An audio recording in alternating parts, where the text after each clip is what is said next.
whole pot cooker way. Hi, chat. It's usually. Hello. We're talking about rice. Yes. So- And not the government. Yes. But we're about to talk about the government. At least not our government, somebody else's government. Because other people's governments are way more funny than our government. Hi, Atari. So, I wanted to talk about this because it was so funny to me, and I wouldn't have no other time when I would talk about it. So before we get into like the video today, I want to show you guys what I stumbled on today. So there is wrong thing, and that's swap it to yes, this one. We have this. This is a new little game that the UK people's made. Pathways, navigating gaming, the internet, and extremism. And this is supposed to help weed out the little kiddies in the UK that are turning into little Islamophobes. And that by itself it's cringe, but it's like, okay, whatever, the UK does this stuff all the time. So why is it interesting? So in it, they decided to portray the racist character instead of in a normal way as this purple-haired, like, vaguely punk goth type girl. And people were like, what?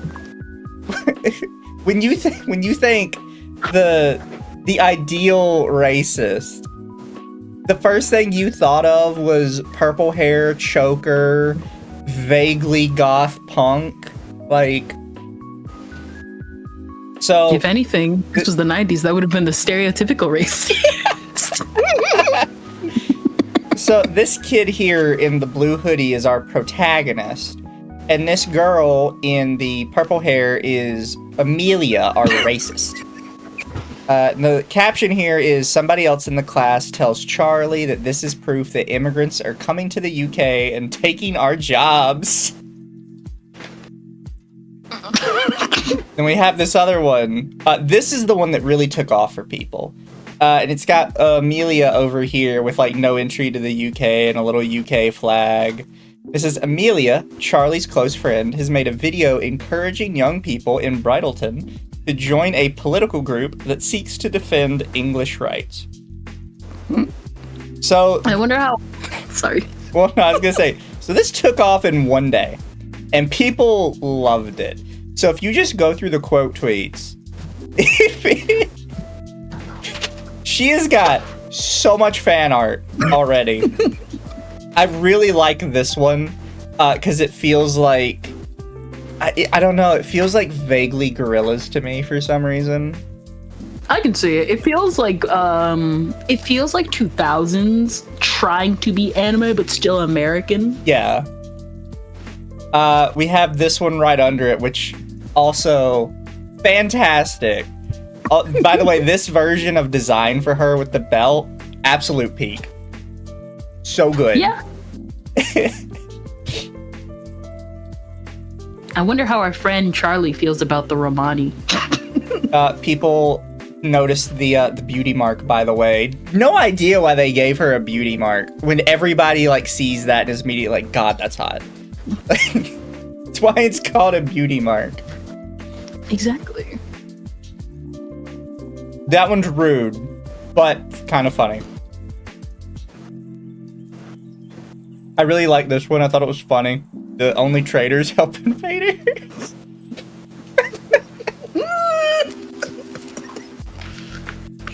Remember, chat, this is the UK's attempt at anti-racism for kids. And this is the best memory they're gonna have of it, is people doing like this fan art. I like the Athena one here. Well, it's probably Norse because of the way the symbols are. Somebody definitely pointed out that she actually does look like the Chudette a little bit, just with longer hair. I'm not familiar with the Chudette. What is the Chudette for me? There's the chud, and then you have the chudette. Oh my god. I believe the chudette also started as like an attempt to like make women that are vaguely right wing seem like very unattractive. But the thing is, the kind of side cut has kind of come into its own of people liking it, at least in drawings. Yeah. So that kind of backfired on them too. Also, they gave her boobs. That's an automatic killer. People ask me who is this girl with purple hair and choker called Amelia. I will tell them it's this virtual YouTuber and she prefers to be called Shondo. I mean, have you seen Shondo's opinions on what happens with women and with wives and stuff? Yeah.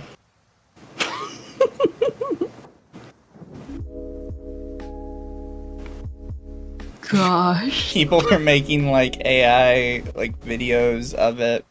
I can't play this one because they actually have like a specific copyrighted song from like the 90s in it. That was like a punk song.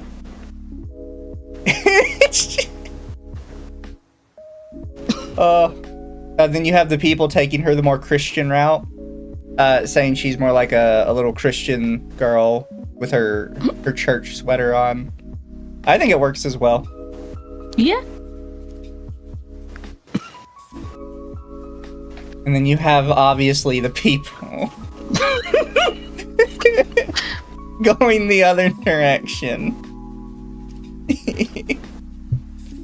Listen, the people love our purple. Listen, you know what? We should have a Fern from Freerin, a Freerin crossover with Amelia. It's vaguely European enough; they can get away with it. People are portraying her as a bit of a lad. But you know, people, this is backfiring spectacularly on them. It is not working. To be honest, I kind of thought this was going to go into a direction where they were gonna get all of the data from there, but people would find it via the hacker known as 4chan, and they would have just boosted the entire website with, like 100% of people here are racist. Yes. But this is better. It's so much better. But, chat, tonight, we get to torture Kendra just a little bit more. Because we have another Lily Orchard video about Utena. Tangentially about Utena.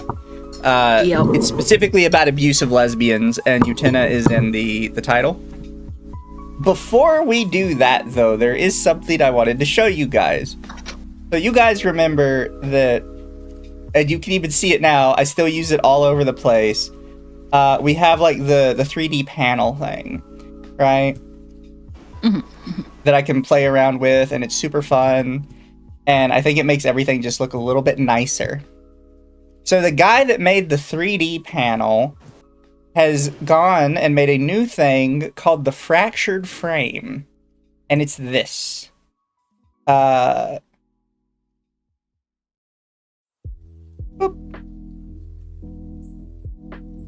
You get these little blocks.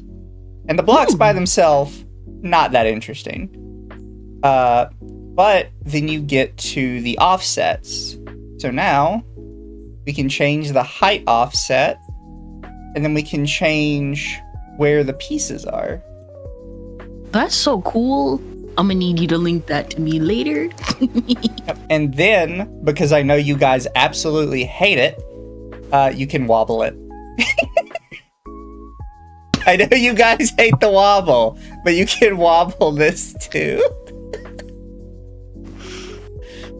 This is actually super cool. You can change the speed of your wobble.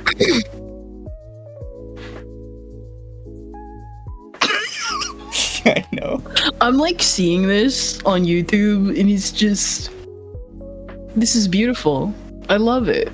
It's so. It's not to avoid copyright. So what he did, or how he was showing it, was he was showing it in angles like this, and it was kind of giving like a cyberpunk aesthetic to it.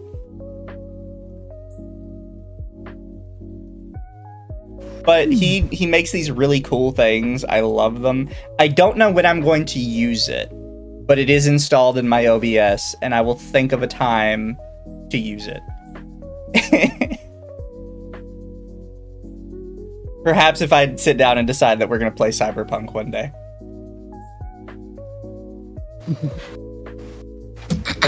Also, here you go, Indra. We got the watch together. Yo, and with that, everybody saw it on screen, and we'll be having 50 people join. I'm just kidding. No, it's okay. I could lock it if I wanted. All right, let's watch this beautiful video. Hope you're ready. Yes.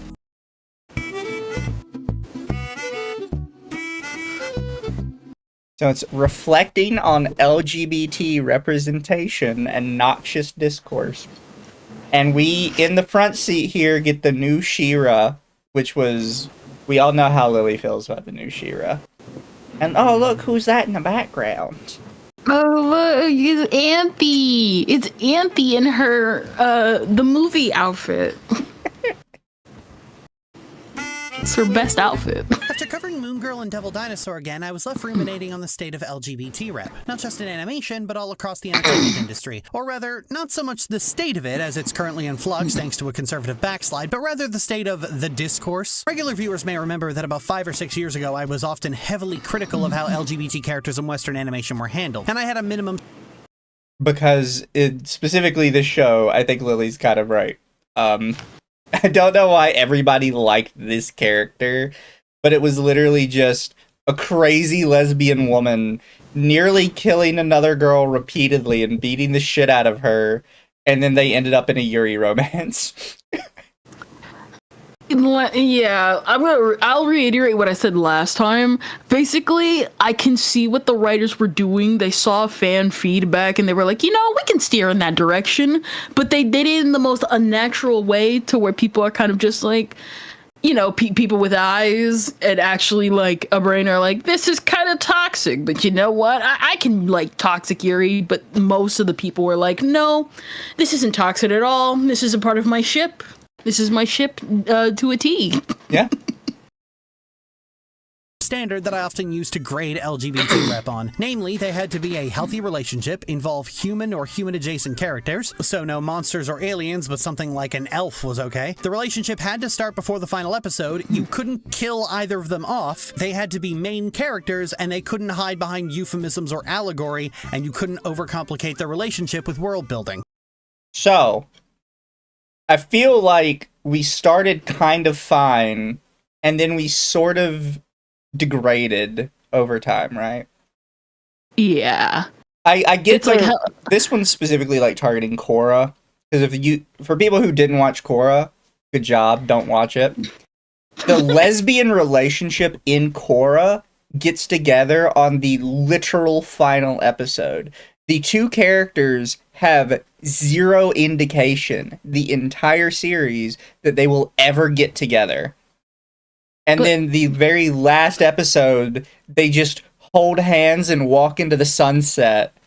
And it's like, the fuck did this come from?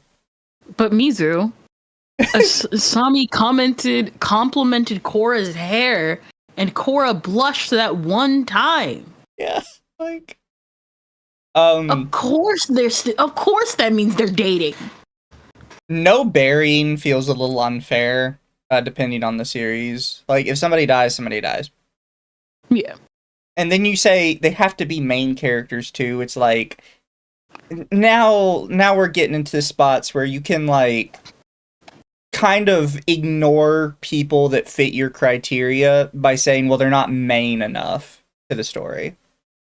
It's like... Okay, like there's Yuri and Yaoi and all that stuff like out there. So if you want a main character that solely focuses on that, I get it. And there have been series out there that do just have a gay or lesbian like main character. But like there's a reason why side characters get a lot of love too. Yeah. On the no pussy footing, you would think this one sounds fine until I ask you, name me in recent memory, a straight couple that specifically uses no euphemisms and says, we are straight, we are dating each other. It feels weird and awkward, so almost all writing has all characters kind of quote-unquote pussyfoot around it, because it sounds more romantic, right? To not be like, oh, are we dating? That's something like you might do in real life, but most of the time it's like, so, you know, it's like, oh, so what are we? And it's like, together forever, or, you know, some cringy like that. Exactly. Even then, you got some characters, it like depends on the characterization too, because some characters will be like straightforward and be like, yeah, we're dating, or you'll have like a Goku situation where it's like, oh yeah, no, we're together, and like we've always been together, what's the difference? Stuff like that. It's like, it's nuanced each and every character in series. Yep. And then fuck your lore. I don't know what they mean by that. It's like, you can't have overcomplicated lore. Why? I don't know. Probably a Futanari type situation where. What qualifies as overcomplicated lore for lesbians? I'm trying to like think of just something. That one series where that one guy was hit by an alien spaceship, and he had the DNA of a girl on him, and then he accidentally was returned back to life as a girl, and then it was technically Yuri. That's a real series, by the way. No, I know. And also thank you, Embolin, for 2. I would happily watch Korra again just for Varric. I would never watch Korra even for Varric. Fuck Korra. I hated that show so much. I'm thinking of the other character. I can't stand that one character. What is it? Oh yeah, Mako. Yeah, no, I can't stand Mako because literally they wrote that guy to be the biggest simp ever. And then when in the comics, he's like, yeah, no, I know my girlfriends like broke up with me and are now dating each other. I'm totally supportive of that, guys.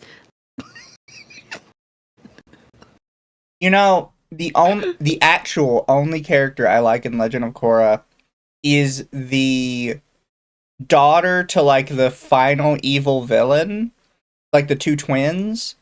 The one that just decides that she is going to adopt the guy as her boyfriend. And basically just starts ordering him around. Oh, you're talking about the one that I know what you're talking about. That's the one Lily had a problem with. Yeah, no, I love her. She's fantastic. That's unhealthy. Eska, no, I love her. She's fantastic. Best character in the whole series.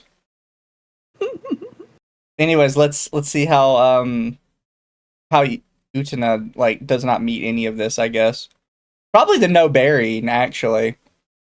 And the healthy relationship, as she said in her anime list. I don't think no burying due to what happens in Utena. I definitely think it's going to be the lore one though. Oh, fair.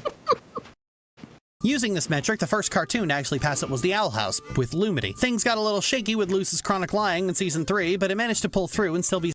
I will say this, right? So I'm not one to be like, I think you're being mean to that fandom or whatever. Because I think Owl House is really fucking cringe. I'm not gonna lie. But if you look up not safe for work artwork of Owl House, just Owl House in general, these 2 are getting NTR'd so hard every single time. What? It is just exclusively like NTR of one or the other. That's so random. I don't even like know that much about the Owl House. I'm more like the Amphibia more. But like what? It's so random. It is so much non-con and so much NTR. Also, that's like the one thing I don't understand about the criteria being like, it has to be a healthy relationship. And you're thinking, oh, it's like a natural buildup and like good things happening. It's like, well, no, she can't lie to her and blah, blah, blah, blah, blah. Okay, I understand like the whole thing of like beating up on someone and then falling in love. But like, listen, a relationship, if it started on lies, that's one thing. But like, if someone's just not being honest and then it comes out that they're honest, that they're being not honest about it and they rationalize it healthily, But how Lily's saying it is like, yeah, no, she lied to her just outright. That's a red flag. Yeah. That's just all Yuri characters are 34 Mizu? No. So I have to point out, when I say NTR, I do not mean cheating. Even though cheating fits like a certain thing of NTR. Also, thank you for the head pats. When I say NTR, I specifically mean like the mind break. One of the partners is like sobbing, like, my life is over. How could they do this? I mean that. That is what most of their fan artwork is. Like proper, just like, how could you? I loved you so much. Like that kind of shit. I cannot tell if the fandom for this is just really into NTR, or if it's like just super spiteful artists doing it. But because it feels so weird. But at the same time, the art is drawn so well that and so on model that you feel like they have to love it. You know what I mean? Maybe this is why the author. Maybe this is why the Owl House creator went on to be like, there can be, there's such a thing as female best friends when they made Knights of Guinevere. Also, thank you, Wolfsbane, for the 2. Don't read Avatar: The Last Airbender, Legend of Korra comics. They suck. I know the comics are horrendous. And they even had Zuko get dumped like 10 times. And I'm like, why the fuck are we doing this? Just let the man be happy. I was thinking of the Korra comics about how literally, like, Korra went to her family. Her family was super supportive. Like, her mom and dad were like, oh, you met someone. We're so happy for you. And she was mad that they were supportive. No, she wasn't just mad that they were supportive. She was mad that they were supportive, but she was then warned by her parents that even though they were supportive, the other people might not be supportive. And she got mad at them for that. And it's like, you don't accept me. And it's like, they literally just accepted you. They just were telling you other people wouldn't accept you. And then Frog Jupiter for 5. Lily Orchard. Where are these lesbian relationships why are these lesbian relationships in cartoons so toxic? Me looking at the lesbian divorce stats. I thought you wanted accurate representation. Oh my god. Satisfying. I love Lumity, they're so cute. Anyway, after that, regular viewers will notice I kind of stopped talking about this subject after the Owl House ended. When I first covered Moon Girl, I said that while a lot of people were shipping Lunella and Casey, I could take them either as BFFs or girlfriends, and I wouldn't mark the show down if they went for the former. I said the same thing about Marcel and Fallon when I covered Delicious in Dungeon. Even though I didn't like that show, I love their friendship because I just love relationships with a lot of affection and joy in general. So platonic or romantic, I'm cool with either. I got what I wanted out of the Owl. The fact that Lily Orchard could recognize that they were not a relationship, that is like damning for everybody else that tried to say they were Dungeon Meshi fans. Yeah, I'm more confused with Dungeon Meshi, mostly because I'm like, you don't like Dungeon Meshi? Yeah. I thought Lily would eat that one up. And Wolfsbane for 5. Mai literally breaks up with and cucks Zuko because he decided to keep secrets from her. Firelord keeping government secrets. She's the daughter of a senator. Yeah. Yeah, the only thing good about the Avatar comics from what I'm seeing is anything revolving around Zuko's mom and the fact that they gave, I think it was her and a couple of other characters, golden eye colors and stuff. Yeah. That's about it. House, and then I was satisfied and therefore wasn't interested in anything that wasn't like that. My bare minimum standards for gay rep in cartoons just became the thing I wanted out of gay rep on a subjective level. Stories about two people's relationship without it being straight up abusive or just a tease fest to the finale. The same thing I wanted to see in any relationship, honestly. I don't like toxicity or abuse as a form of drama, and I prefer romantic relationships that are mutually supportive and healthy. And if they aren't, I'd rather it be I just remembered. You don't call that?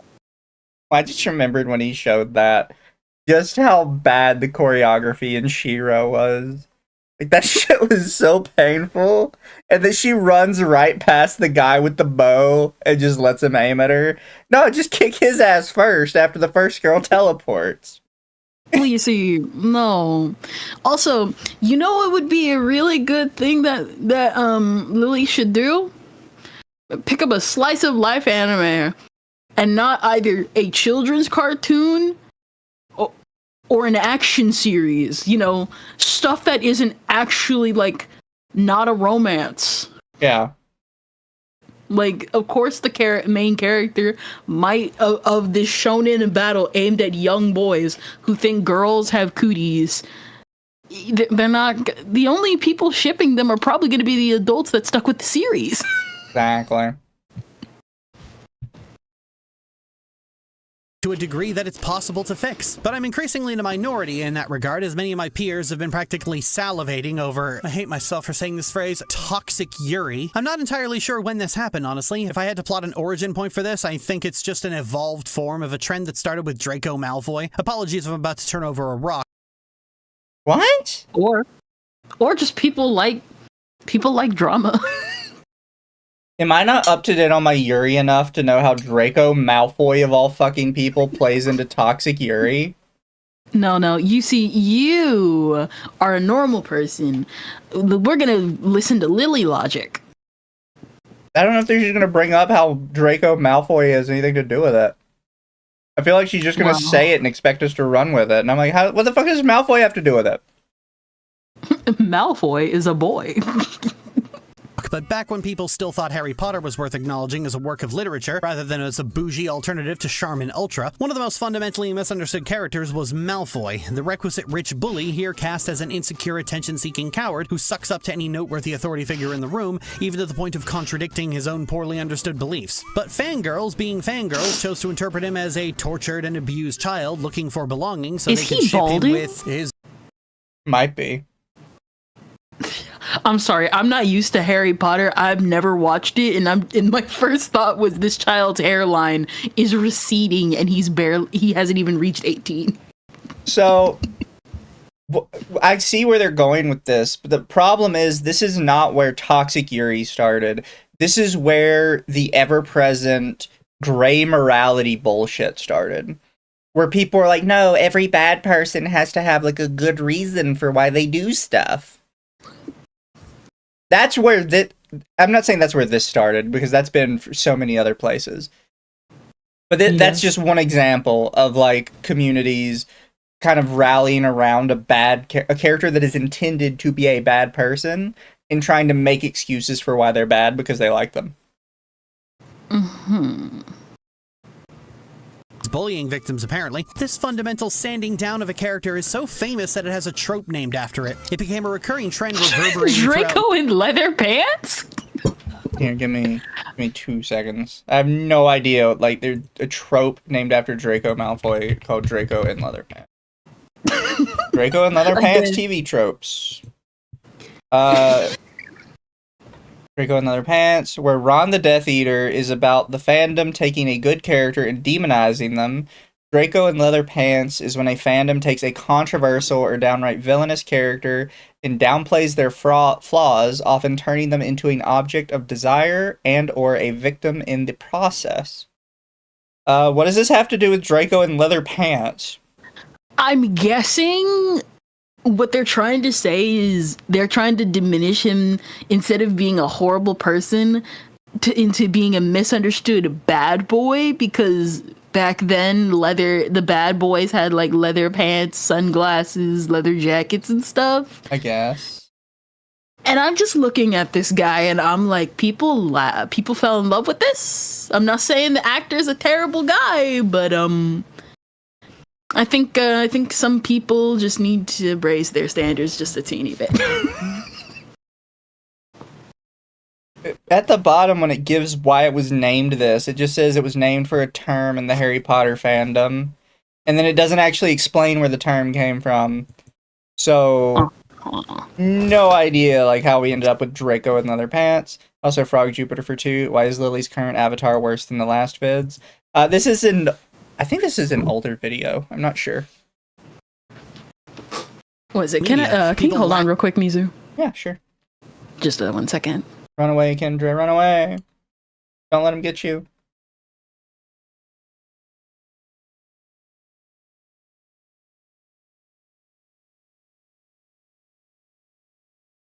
Is this oh no, he's hot nonsense? I mean, I guess. The My Immortal reference? I have never read My Immortal, and I have no intent to.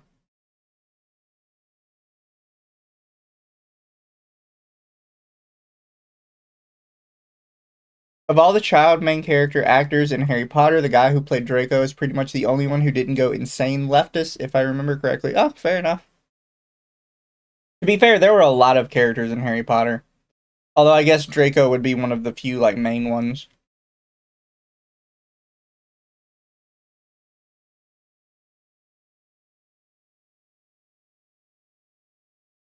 Squidward Toxic Owl, yowie.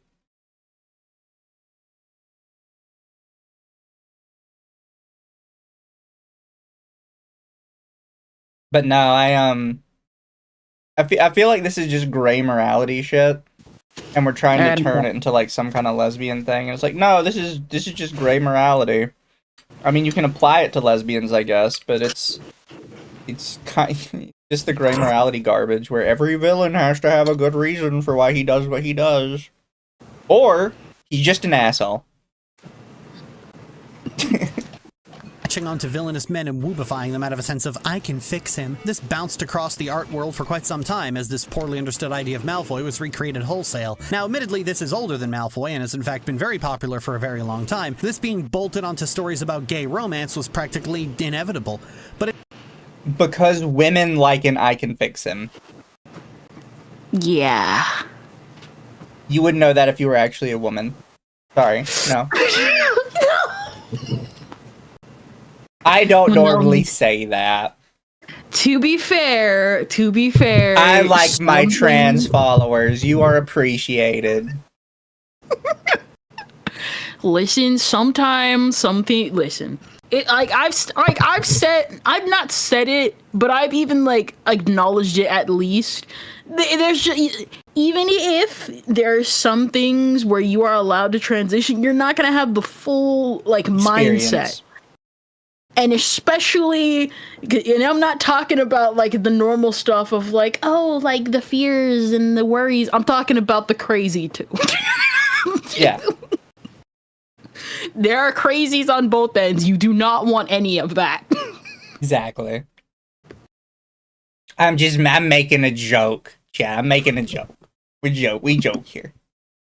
Its rising popularity also has a lot to do with the discourse. Starting from 2013 onward, people started to really care about optics. Before then, fandom was a no man's land. The cute little innocuous ship fics and hurt comfort fics having to sit right beside gratuitous shock, incest, and minors having very unwholesome things done to their inside bits. But then Frozen came out and breached containment, and for years you couldn't Google Frozen anywhere without seeing Elsana plastered all over the place. People quickly grew sick of this, and it started a backlash against this kind of material, which turned into a backlash against romanticizing toxicity in general, which turned...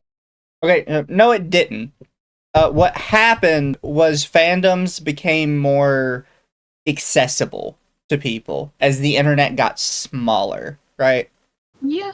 You can actually, you can more closely tie people getting quote-unquote sick of this with the Tumblr ban and Tumblr breaching containment. So all people started being exposed to all of this niche fandom stuff that was originally contained on Tumblr, or in like the Anime Watchers case, it was typically on 4chan or on other niche forums.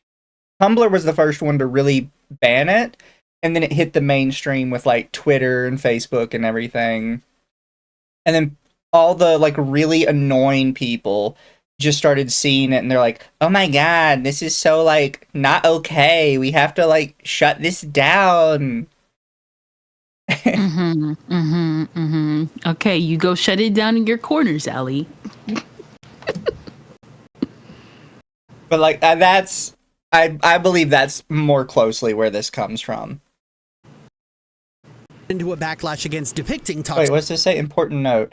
Not a bad thing to rebuff depictions of toxicity in media. You're allowed to be fed up with and dislike whatever tropes and cliches you like, and people who piss and moan about Puritans need to touch grass. Look, you can bitch and moan about whatever you dislike, but at some point you need to leave other people's communities alone and say, I don't like that, so I'm just not going to participate. You know who else would be okay with touching grass? Like, my thing is, it's like, I remember when Frozen broke out, I thought it was generic, and then I saw it get popular. If you just don't Google anything Frozen and just not care and listen to Let It Go when it first came out and then stop listening to it after a month, it just magically goes away. Yeah. Like, all this stuff that you get so upset about, it would die in obscurity if people shut up about it. Like, a good example was, I think it was Fear and Hunger, where the dev actually, like, it was either Fear and Hunger or Black Souls, one of the two, where the dev explicitly said that if people had not, like, really took off with it, in the way they did, it would have just kind of died in obscurity. Because it was so difficult to get into as a game, and it was so niche, that nobody would have seen the content in it. But people got pissy about it, and suddenly it's wall to wall, and then you have big YouTubers playing the most controversial RPG Maker game. You know what I mean? Yeah. Sounds about right, even though it's literally just... From what little I know about it, it's literally just Berserk in game form. Pretty much, yeah. At all, and where there's a backlash to the backlash. So now you had the masturbators claiming, actually writing healthy and supportive relationships means you're coddled and live in a bubble and can't handle the real world. Yeah, CD, this is all very stupid, but how is this relevant to LGBT rap? Oh, I'm sorry, do you have somewhere to be? Am I intruding on your busy schedule? Anyways, Pixie rather rudely demonstrated this was all very dumb, but as social media started devolving into petty personal grievances blown up into moralistic arguments, it got really dumb really fast, and this affected LGBT rep in a pretty simple way. So the point I'm trying laboriously to get to is that everyone wants something different from their rep. Some people want health. We're only 4 minutes in, by the way. Oh. I thought we were like 5. Yeah, we're 4 minutes in, so... We just passed the 4-minute mark, chat. Woo! 4 minutes in, and we're already getting our first dose of brain damage. And supportive relationships because they want to be normalized. Some people want to see two women claw each other's eyes out because they're more concerned about something being sexually appealing to them. Some people want to see a serial killer psychologically batter someone into being just as bad as they are because they think purity culture is real and the weapon against it is self-conscious irreverence. But because social media has inflated people's sense of self-importance, it's not enough to want different things. They have to be ranked. If one is good, the other must be bad. Even I've been guilty of this, often. No, what? Did you hear that? I did not. I'll go back a little bit. I think it's an important thing to show up. Sorry, I had to close the door. Family came in. Fair. Self-importance, it's not enough to want different things. They have to be ranked. If one is good, the other must be bad. Even I've been... What? Yeah. So if you like one thing more than the others, that necessarily means the others have to be bad. That is such a bizarre way to look at, like, content in media. Like, if I like something in fiction, that must mean the things that I don't like are inherently bad. Or, it means I just personally don't like them. Or it's ranked in a list of your favorites, and this just so happens to be your least favorite, but it doesn't mean you hate it. It just means you don't like it as much as the previous stuff. Yeah, no, Satoru says, literally, I like pancakes equals I hate waffles. It is! You know, yeah, it really is! They're unironically saying if you like pancakes, you have to hate waffles because they have to be lower on the ranking. It's so dumb. And also Wolfspade for 5, us collectively reacting to Tumblr breaching its own containment by banning porn. You maniacs, you blew it up, damn you. Damn you all to hell. Also, waffles are better than pancakes, but they have a better texture to them. This is true. I totally agree with this. Guilty of this, often sneering at works that didn't give me what I wanted out of LGBT rep, which was just a straightforward romance story that we didn't have to jump through hoops for, and which wasn't immediately branded 18 plus just for existing. But once I had it, I found that a lot of my anger towards the things that came before. You know how you would be able to get that? Yeah. A slice of life. A slice slice of life anime, in the slice of life section, where the stakes are very, very low, and there's no action taking away from the romance. Yeah. Or was more about anger towards a system where such a basic, easy desire was something that had to be so hard fought for in the first place. And I resented other LGBT people who acted like such a basic desire was some kind of step backwards or asking too much or purity culture. A big problem I often encountered was that making even minor criticism, even if that criticism didn't come with some grand condemnation behind it, would be inevitably screamed down with excuses about censorship because... What? Sorry, just the way this panel, this frame is set, are they making Mako like to be a baby? I guess. Oh my gosh. It's been so long since I've touched season 1 of Korra. And I know this is the later seasons, and I'm just like, man, the potential this one character could have had just because they didn't want to make another Zuko. Exactly. Even though everybody likes Zuko. Well, you see, they didn't want to make another Zuko by making Mako cool like him, so we're just gonna make him a petulant child. True. Fans wouldn't dare hear any criticism toward the show that they are unhealthily attached to. But LGBT rep is something you have to push for and constantly demand better. If you just accept the crumbs, then the crumbs is all you'll ever get. No. Not how that works. That works for, like physical products, right? Like if people are fine with shitty phones, they'll just keep producing shitty phones because who cares? When it comes to art, there are people behind the art, right? And yeah, sometimes corporations meddle with it. But as long as it sells, they don't really care what the representation is like. They kind of just leave that up to the artist. And if the artists want to make it that way, they want to make it that way. They're not giving you they're not giving you crumbs because they can't give you anything more. They're giving you crumbs because that's all they want to give you. That's how they wanted to make it.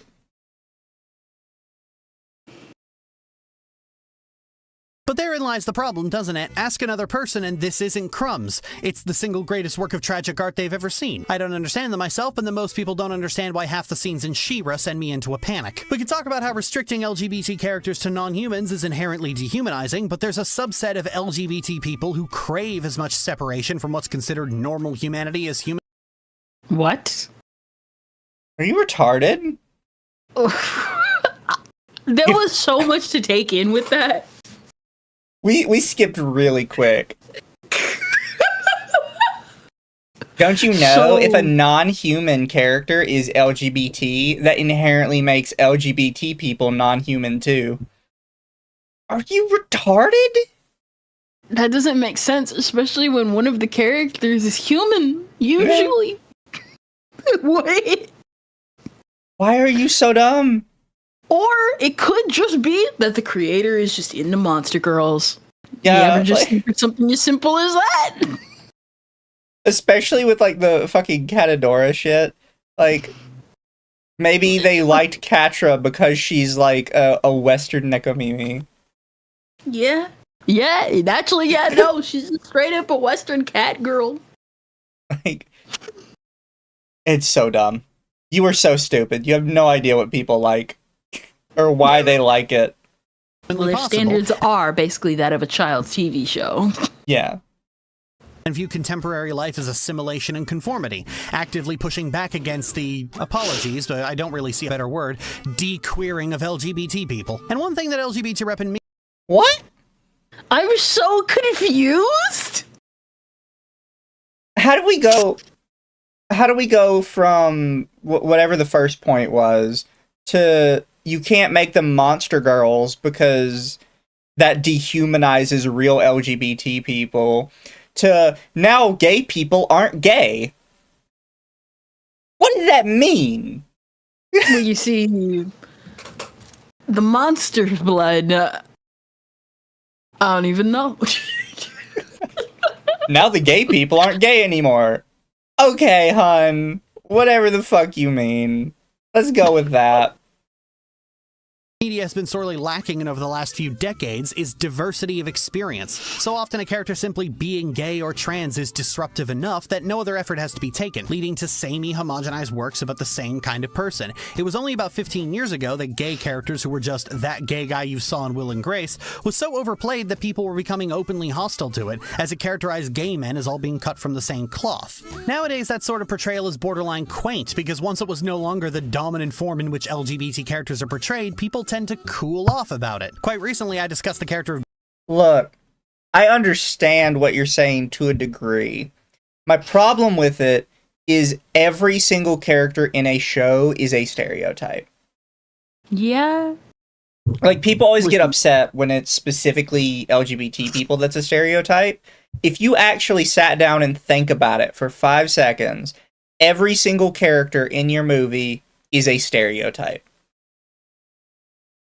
Not only that, but if you don't like the stereotype, you might want to talk to the people that created it, because sometimes the stereotype exists for a reason. Yeah.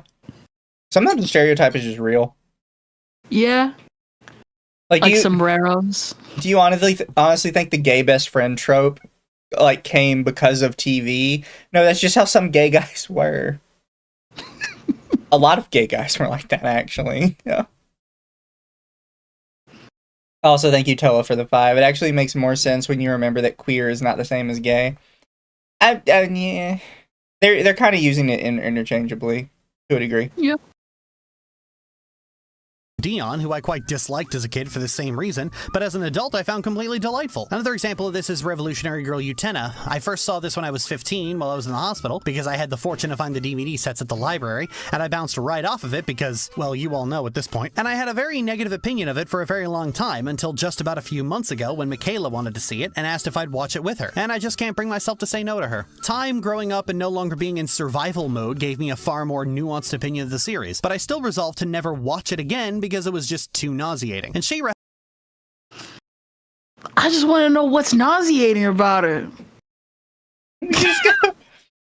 I'm so confused. Like, you say all this good stuff about it, and then you're like, but I find it nauseating. It's like, why?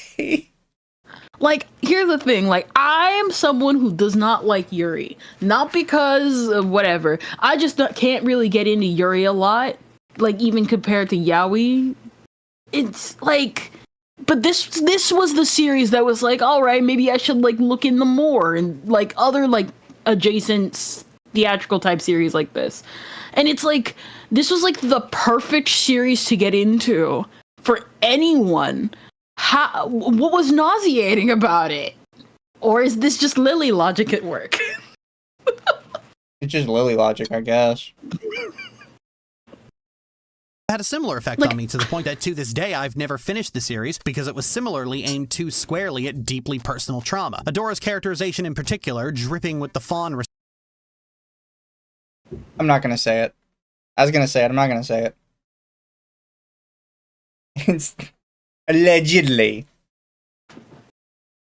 Look, I can't take anything seriously coming from you when you're like, oh, it's so deeply personal to my trauma. There's a lot of things that are deeply personal to people's trauma in your life.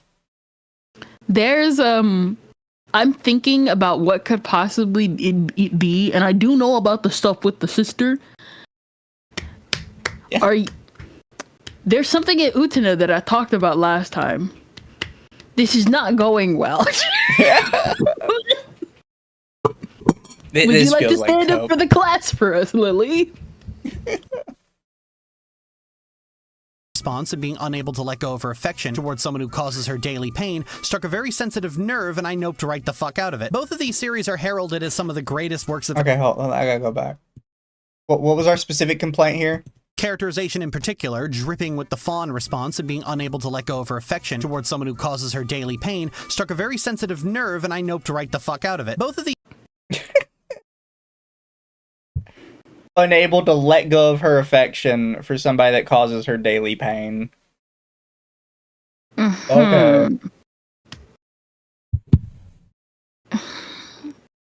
These These series are heralded That's- as some of the greatest works of LGBT animation of the last 30 years, and a lot of people have associated my extreme dislike of them to either contrarianism or idiocy. It's not. Post-traumatic stress disorder is the reason I don't like them. But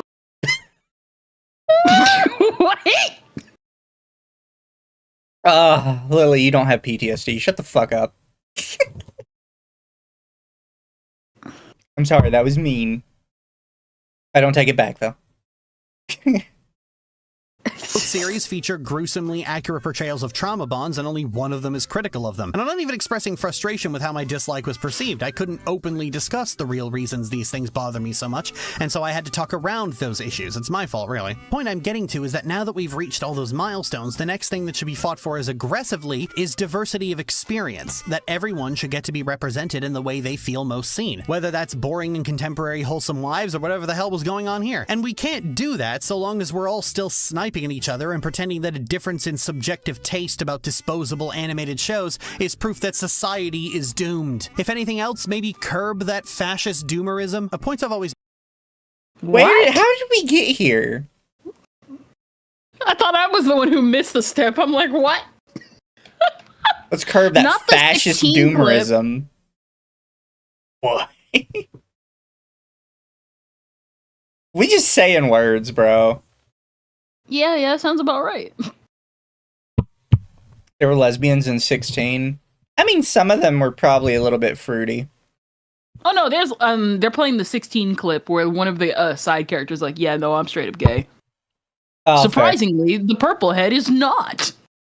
made It's regarding been how so- LGBT characters been should so be long. able to talk in frank and honest terms about their experiences is that straight people don't have to be coy or implicit. They can have as many blunt and direct depictions as they want. They can run the gamut from boring and formulaic rom-coms to nonsensical and quasi-insecure hedonism. Never The reason for that is 99% of people are straight. And I hate that gay people just refuse to acknowledge this. Most people are straight. So whenever somebody is making a show or a game or a book, there is an extremely high chance that they are straight, which means they will inject their idea of straight into it. So then it is a bunch of different personal interpretations of what straight is, because most people are straight. With gay Said a people, a bunch lot of of times it's straight people trying to write a gay person, typically specifically to fit a quota. And not because they actually wanted to write a gay person, but because they were told that they needed to add a gay person, or they're Rebecca Sugar and they feel like they have to right some societal wrong of some sort. Yeah. at any point in time has a straight couple in media had to experience backlash simply for existing. Yes. All the time. Constantly. First off, End of My people Hero were mad- Academia. people were mad that there were people coping that Ochiko and Deku got together, and I remember seeing one post literally saying, just because they're holding hands in the ending doesn't mean they're gonna get together. They're clearly trauma bonding after the recent war. Yeah. Like, okay, bro. There were so many people upset that Eren was not attracted to Armin, and that he still, up until the end, liked Mikasa. There were people mad that Kaneki didn't get together with Hiei, despite Yeah. the fact that Kaneki literally bit off half of Hiei's face. They sent then the got author really- death threats over that. Oh yeah, no, they sent him death threats over that, and because he had a literal chapter dedicated to Kaneki banging Toga. No, I think it came after. So it was confirmed that he got with Toka, and then people started sending him death threats. And then a little while after that, a new chapter came out where it's literally just an entire chapter of them having sex. Yeah. Absolutely based response, by the way. Yeah, I remember back then somebody kept sending the author of Tokyo Ghoul just a bunch of death threats on Twitter, and he just blocked them, which sounds really simple, but back then Japanese mangaka just didn't block people. So the fact that you got blocked by a mangaka just because you didn't get your gay ship was just pretty much a power move. Yeah. Like, it's just, you don't know what you're talking about. There is, specifically from that community, constant hate towards straight ships. All the time. It is, even canonical straight ships get hate. It is ridiculous. Straight media can dive into the deepest pits of depravity and violate some of the planet's most grievous taboos and come out the end with overwhelmingly positive stamped on it. From weebs to book talks, straight people can make absolute clowns of themselves. Anime is brilliant because they portray women as being mentally the same as small children, which they are. This is a way of writing and thinking that has been totally lost by Western writers. This is a guy making a joke. She is not actually like an infantilized character in the show. In fact, she's one of the more competent characters in the whole thing. Everybody else is kind of retarded. To be fair. They're not wrong about that. I still need to get in the Dungeon Meshi. Yeah. Like, as far as, like, everybody in Dungeon Meshi, I guess, is competent in their own way. But when it comes to acting like an adult, pretty much she is the only adult. Everybody else is kind of retarded. In every way imaginable, and people act like you're the weird one for pointing out how fucked that is. Meanwhile, LGBT media has to offer up a fucking sacrifice just to let a boring pair of doting gay girlfriends exist for 20 seconds. But if you dare talk about how fucked that is, even other LGBT people will act like you're asking for the unreasonable. I used to get asked how I have watched all of Has Been Hotel, and I love it. I have admitted that I love it. It's because Charlie and Vaggie are boring as characters. It is not because their relationship is boring. It is because them, as characters, are boring. Everybody else in that show is much more interesting. So basically just regular protagonist syndrome. Yeah, well, and Charlie's kind of really fucking annoying. Which I get why she is. I feel like they're going to do a thing where Charlie, towards the end, is going to learn a lesson about how she's a bit too naive for the world, and she needs to understand that some people just are pieces of shit, and she can't fix them. But up until the point we're at now, at the end of Season 2, she's still just really fucking annoying and really boring. So all I'm saying is, the reason why people keep making the joke about Zitler, we just need one episode, just one episode dedicated to it. the time how I felt about Kurosami, and the truth is, I feel nothing about it positive or negative, because there just isn't anything there. There isn't a story to chew on, and their friendship before the finale was an afterthought. Quality-wise, it exists in a dead zone, because it never had the opportunity to be good or bad, and immediately people respond by talking about how hard it was to get this, even back in 2014. I know that, but it doesn't change the fact that it's nothing. An explanation for why it's nothing doesn't make it something, and I feel like a lot of people use that as... No, see, I agree with this. This is their one singular W for the video.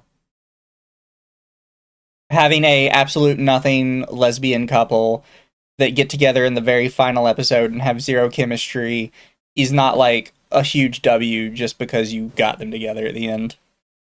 I also don't understand why they would get together, considering the fact that the first season literally has Korra have Asami's dad arrested. Yeah. That's like my one thing. It's like, I wouldn't be able to get over that. Yeah. Used to defend Blorbo from mild criticism and paint it as activism, rather than ask why we all put up with such an unbelievably fucked status quo in the first place. Because we do put up with it. The fact that the studio overlords will snub, stall, delay, and fire people for trying to make LGBT art is taken as a reason why LGBT creators need to compromise and neuter their art, because getting on the air at all is more important than artistic integrity. They only start shaking their fists and... Yes, Lily, because some people want to make money. Unfortunately, art has to be compromised because bills need to be paid. Oh, that's something like people don't understand and they just refuse to understand. You can be an artist that makes money, or you can be an artist that never compromises about anything. You can't be both. The only way you can be both is if you're rich. Yeah. Demanding executive heads when the culprit is Disney. An unfair and unjust status quo being used to counter critical discourse is an acceptance. Real quick, this is gonna bug the shit out of me if I don't point it out. I hate that the third eye doesn't have eyelashes. I don't know where they would put them, but the fact that the other two eyes have eyelashes and the third eye doesn't just annoys me. You'd probably be able to put it like on the sides. I guess like you could do one on like each little side here. Yeah. It just annoys me for some reason. Like, shouldn't it have eyelashes too? It's TN eye logic. It's the Dragon Ball TN eye logic. Just don't ignore it. Status quo being used to counter critical discourse is an acceptance Is of that a minion status quo, Mona Lisa? not a repudiation of it. It kind of looks like it, yeah. It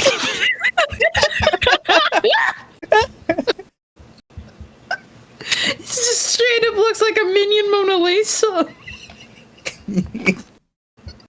Some shit you would see on Facebook. Your grandmother was posting. Just a random quote, has nothing to do with just zero context. Ugh. No, I care about the eyebrow too. She should also have an eyebrow. Like there's a lot going on there, in my opinion. Course is an acceptance of that status quo, not a repudiation of it. You're just arguing over who is to blame. I often placed an unfair level of responsibility on the showrunners, targeting them specifically in my criticisms out of an irrational pushback against the way certain showrunners were often revered and placed on pedestals for delivering LGBT rep that I considered to be embarrassingly mediocre. There are two instances where I firmly believe I was right to target the creators directly. Firstly, Voltron, where the creators rather infamously lied about having no choice but to kill off one of their LGBT characters based on an order from DreamWorks, and She-Ra and the Princesses of Power, where the creator admitted to engaging in some kind of subterfuge out of simple anxiety of being told he couldn't do it, so this was 100% his creative vision and is therefore open to as much scrutiny as one likes. The rest... What? So because the creator wanted some angst, you're gonna attack him? Yeah. Also, I've never heard about the Voltron thing, but I also don't really give a shit. Because It sounds vaguely familiar, but it probably got overshadowed by the blackmailing incident. Fair. They did a Voltron reboot. Yeah, no, you didn't want to watch it. Much. you didn't miss much. Yeah, you didn't miss much. Do you know about the blackmailing incident, Mizu? Not off the top of my head. So basically, someone won a tour through the Voltron studio to see all the behind the scenes, and they snuck a bunch of pictures of the production stuff, and they literally, after the whole tour was over, they went back and they went to social media, and they were like, if you don't make my ship canon, I will be releasing all of these pictures. Well then. Like, people forget that Steven Universe and Voltron were, like, tied, but they don't remember how tied they were with being toxic. That's wild. Also, thank you, Beardmaster, for 5. I think it's more about artists that are trying to make something good that reach people, making money and wanting to write band fanfic. Integrity. Yeah, depending. However, were unfair and unwarranted personal attacks over subjective tastes. We're at a point where there aren't really many milestones to reach anymore, in terms of advancing representation at least. I know the US is currently undergoing a massive cultural backslide, but the US being the center of everyone's universe was always a mistake, and everywhere else...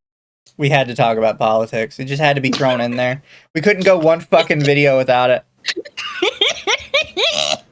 Well, it matches up with what the beginning of this stream was. Couldn't go one fucking video without talking about Trump in an anime cartoon video. God, I fucking hate it. That matters, LGBT rep in media is at a point where reaching progressive milestones isn't really going to happen anymore. We should just make LGBT art and send anyone who tries to stop us to the guillotine, which is why we should be pushing for diversity of experience. This weird internet slap fight where people act like having different tastes in media is proof of a lack of media literacy or a lack of ability to handle whatever tone of the media you're championing is nothing more than a bullshit moral panic made up by the intersection of insecure weirdos who need to brag about how hardcore they are, watching Two Girls One Cup without gagging, and the weird 2020 social media trend of turning every aspect of subjective taste into a weird moralistic argument. I didn't understand a fucking word of that. No, I didn't either. I'm just so confused of what Utena has to do with this. Yeah. Especially, they keep doing that same clip over and over again. It's like, okay, you keep using that specific clip. That specific clip is literally of the character telling the main antagonist that they're wrong for what they're doing and that he's a coward. But of course, Lily's not going to acknowledge that because that would be addressing the very, very large elephant in the room. Yeah.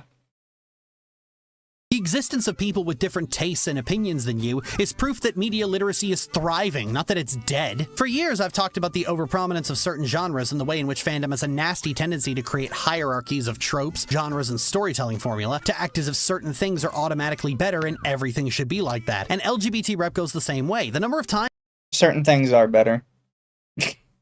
Yeah. Not everyone needs a participation trophy. Some stuff just is better. Listen, it's like the thing with Silk Song where people were like, it's so I have to have my game be on the standard of Silk Song and have it be $20, and it's like, yeah, you should strive for that. Yeah, it's, shoot for the moon. Like you ain't gonna compete with it because you're not Silk Song, but you can make your own Silk Song-esque type game that's good and stuff. And Exactly. be $20. Just don't be bad. Stop being shit. That's the only criteria. Exactly.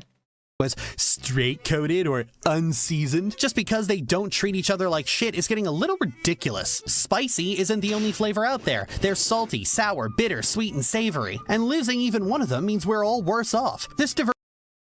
I don't take this criticism from you because I think you're an idiot. However, again, they are correct on this. There's a really bad habit of the Yuri-tards being like, no, this ship is straight-coated because they didn't beat the shit out of each other. It's like, what do you mean by that? It's like when you're on Twitter and you see like a black person be like, you can tell this person comes from a white family because they know who their dad is. It's like... It's like, what do you mean by that, bro? That is not something to brag about. What do you mean by that? You think about that before you said it? Like, it's the same thing with like this. It's like, oh, you could tell this is a straight-coded relationship because they didn't beat the shit out of each other. Like, what do you mean by that?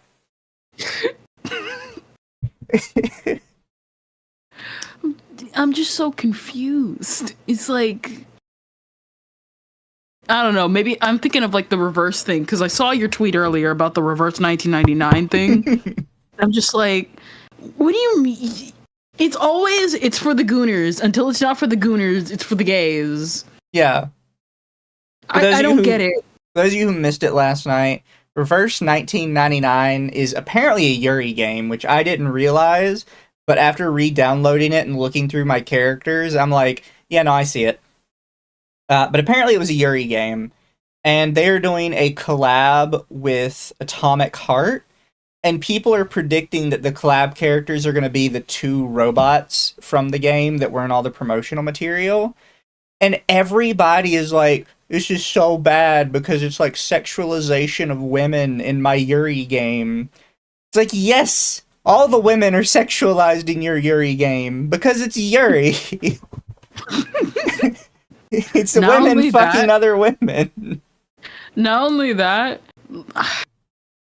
what is it? Somebody made a comment being like, Reverse 1999 has their own version of an Atomic Heart character, and I had to like look up the dates, and I'm like, first off, looks like the Reverse 1999 copied them, and they just made them slightly more detailed.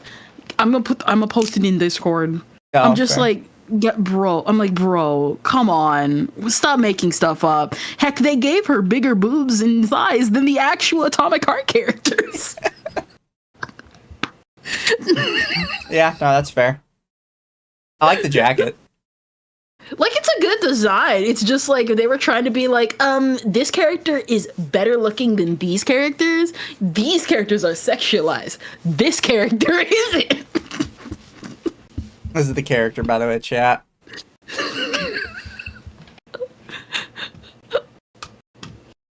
But no, it's shit. They're annoying me. I hate the Yuris.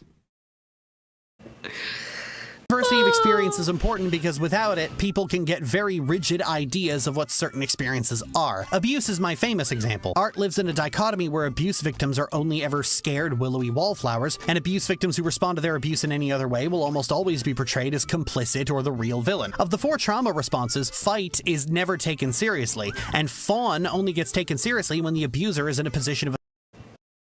So you are misunderstanding how this works, right? So fight, the reason fight is not taken seriously as abuse is because while we can recognize somebody like Azula got abused by her dad, we can also recognize that Azula is a psychopath who actively kills hundreds of people for her own entertainment. And knows she's a psychopath and has, like, threatened her best friends on multiple occasions. Also, I don't understand Anthe being in the my sweet little uwu baby boy category. Yeah. Considering the story goes out of its way to tell you that, yes, Anthe is being abused. She is very highly intelligent for her age and knows exactly what she's doing because she's in on it. Yeah. Like, it's not outright stated, but Anthe is really, really smart, even smarter than her brother. Heck, the whole point of the show is that Anthe should not be with her brother because he is using her intelligence and justifying his abuse for her because she is that kind-hearted, but way too intelligent for her own good. Yeah. I'm just so confused. Like, this would have made sense for the beginning of Utena, where she's supposed to be portrayed as, like, docile, which is also explored on later in the series. It's just so confusing. I also have no idea what he's talking about with Fawn. Fight, flight, freeze, and Fawn. I could see they're kind of, like, Zuko is actually more fight than anything. Because, well, like, and yeah, he is fighting for, like, his dad's affection to some degree. But he does get, like, violent and kind of lashes out in response. I think unlike with Anthe, where you kind of got to be blind not to see her character development, I think in this case, Lily just saw that people were woobifying him on the internet, and that was it. Fair. Authority over the victim. If the abuser is a peer, that story is almost guaranteed to romanticize or revel in the abuse in question. Oh my You did not put Andy and Lele on here. There it is, chat. I'm sorry, you can't see it from behind Kendra. You fucking put Andy and Lele on there. Every single time, this specific game breaks people. Listen, listen, I can handle cannibalism, but the incest is going too far. I can handle cannibalism and Satanism, but this incest, the incest. The bridge too far. You can't do that. Also, I still remember one person was like, I don't mind the cannibalism in the game because it's not realistic. Meanwhile, a couple of years ago, there was a Cartoon Network employee, like a real Cartoon Network employee, who like made cannibalism their whole personality trait. You're gonna have to send me that about later. That on the daily. You're gonna have to send me that later. I can't remember. It's been like 4 or 5 years since I saw that. Because abuse victims don't get to tell their own stories, we only get to have stories told about us. And this affects how people view abuse victims in real life. Lily's projecting so hard, and I'm gonna stick with it. Stop bitching about your non-existent abuse. Yeah. This is cope as fuck. Here's the thing. Even if you are a victim, everything kind of gets superseded when we get into the other stuff about You victimize others. Yeah. If you are a certain type of person or you don't fit a certain vibe, people will deny your experiences because it doesn't match up to what they saw in an anime when they were 5. If you're an LGBT person who wants to tell either simple stories... Because you talk to children. Because you cover children's media. Adults don't do that. Well, some adults do that. Most adults don't do that. The people that do it to you do it... Well, for one, people do it to you because they know your history. So you're very, quite literally a special case here. But for two, because you hang around children. Also, I accidentally stuck Kindred to myself again. I'm dumb. There we go.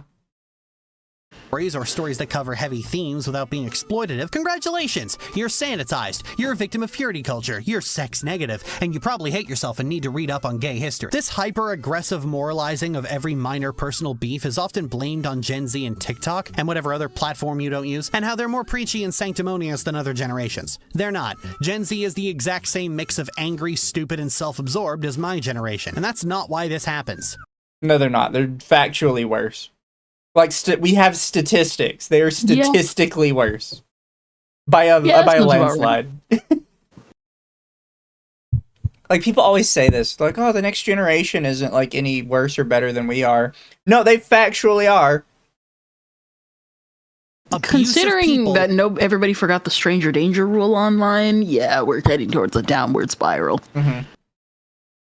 Like weaponizing mob mentality against people they don't like. So in that mindset, if you call someone with different tastes than you contributing to the death of media literacy or contributing to purity culture, you can get them harassed into shutting up. There's pretty much no social media moral panic that is more complicated than that. The guys complaining about book talk don't okay, really can we like pause real quick? I don't know why he keeps trying to show... Sorry. I don't know why she keeps trying to show Nanami on screen. So the stuff with Anthe isn't the only thing that happens in regards to incest. There's a different character, the blonde character you just saw, named Nanami. The whole thing with Nanami is that she's a brocon in the fact that she loves her brother. And then when actually presented with an opportunity where it's like, oh, wait, I actually can legally get with my brother, because we end up finding out, for spoilers, obviously, we end up finding out that there was a possibility that she's adopted. We end up finding out that, yes, she is adopted, but he is adopted also. And he's portraying her like this crazy psycho, even though the show goes out of its way to be like, she doesn't want that. And she's like the most rationalized, best character in the series. And he's trying to portray her as just the crazy incest girl with what every single time he shows her on screen. It's weird. To be fair, what you're telling me is that she loses interest after she finds out they're not related. Exactly. No, she doesn't find out that they're related at all. Well, sorry, I ended up losing track. Basically, she's presented with an opportunity, but she still does not know that they are not blood related, but her brother does. He doesn't tell her though. He likes the run. He likes the chase and the attention of that. Don't focus on that part. Focus on the supermodel poses. Also, they're really upset over this book talk thing. Moral panic that is more complicated than that. The guys complaining about book talk don't really give a shit about the integrity of literature. They think these people are annoying and are crying wolf to get them to shut up. The death of media... No, people don't like book talk because the exact same people that talk about how media literate they are for reading every single porn book that came out this year will look you dead in the eyes if you watch the most bog standard slice of life anime and call you a gooner. Yeah. Yeah, that sounds about right. Like, you could just spend like 5 minutes on book talk and just see how many girls are talking about how much more intelligent they are than guys that watch anime. And you look up every single book they've read that year and it's like porn, non-con porn, incest porn, bestiality porn, more porn. Like, you didn't read a single, like, intelligent book. Every single one of them is porn. Was it? Same thing happened with this one guy last year. He literally was like, hey, he like commented on people, what is it? It was the guy who was commenting on like people who were polyamorous like last year. And he was like, hey, so like, are we not gonna talk about the fact, are we just gonna not address the elephant in the room that just most of like book talk is just young girls looking at porn, just like at the same age range as boys too. It's just that boys like the visual, girls like the literature. Yeah. And then everyone just got mad at him, and he's like, what's there to get mad about? It's the truth. Exactly. Media literacy isn't a real thing. People with unresolved personal issues take mild criticism of the Okay, no, media literacy is an actual thing.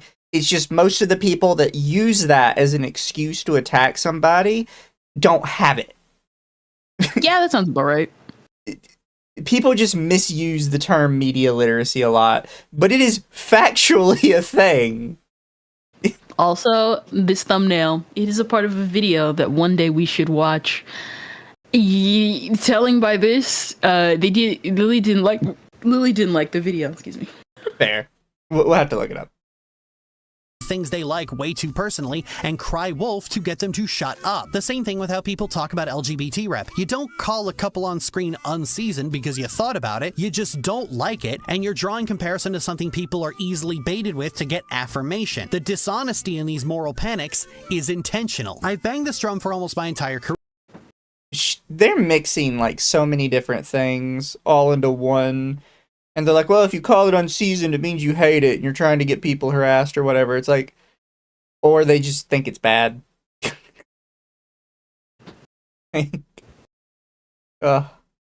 About many different things related to art critique, because I think everyone should get to have media they enjoy. I have never resented people who like media I despise solely on that. I have only resented them when they turn into abusive puss bags over that dislike. But at the same time, I am intimately familiar with the resentment when other people are getting what they like and you aren't, and needing things to be more concrete and objective than that. Everyone should get to see themselves represented in the way they most enjoy, and we should not accept anything less than that, especially now. I'm CD Call. Thanks for watching. Also, I don't know how we ended up with the name CD Call after everything else. It's as far away from Lily Orchard, that's for sure. Yeah. How do you feel about this one? It's better than most times people try to rebrand online. So, What do we think about it? This video was bad, but bad in that it was all over the place. Bad that there was just so many lies in it, and bad for the weird random cuts and they would just never explain stuff. You know, that's probably for the big rants. You know what I'm actually noticing that's probably the worst part? What? If you like waffles, you have to hate pancakes is taken from somebody else. See on the bottom here, stolen observations. Quote, they have to be ranked from Innuendo Studios. I've never heard of them before. Their whole, like, you have to rank, like, your opinions thing comes from somebody else. Oh. Oh, no. So you didn't even come up with that stupidity yourself. You heard somebody else say that out loud, and you're like, yeah, no, I agree with that. I am very nervous about their opinions on the new Avatar. The new Avatar looks like shit. I thought it looked pretty good. I just hope they don't screw it up. Look, all that needs to be known about the new Avatar is that canonically, Korra destroyed the world. Yep. As it should. We do not need to need to sugarcoat that. She already destroyed the Avatar cycle. Yeah. You will never see Aang again, except on Netflix with the new Avatar series, which I have issues with that off the gate because they were like, well, we want to be more culturally accurate, so we got rid of all the voice actors from the original. So, we do have a little time. Would you like to see this other video I was sent? Yes, I need to know. Hello, my primarily schizophrenic viewer base. This is a video that I really don't want to make, but unfortunately, I think is necessary. By the way, I was corrected. Based on some stuff he said in the video, I assumed he was libertarian right-leaning. Some people have clarified with me that he is considered ANCAP. So... What's that? Anarcho-capitalist. What's that? Anarchy with capitalism. That makes no sense. At all. It's basically just completely free-range capitalism. So basically just capitalism. That's why I say it makes no sense when you put it that way. I mean, technically, yeah.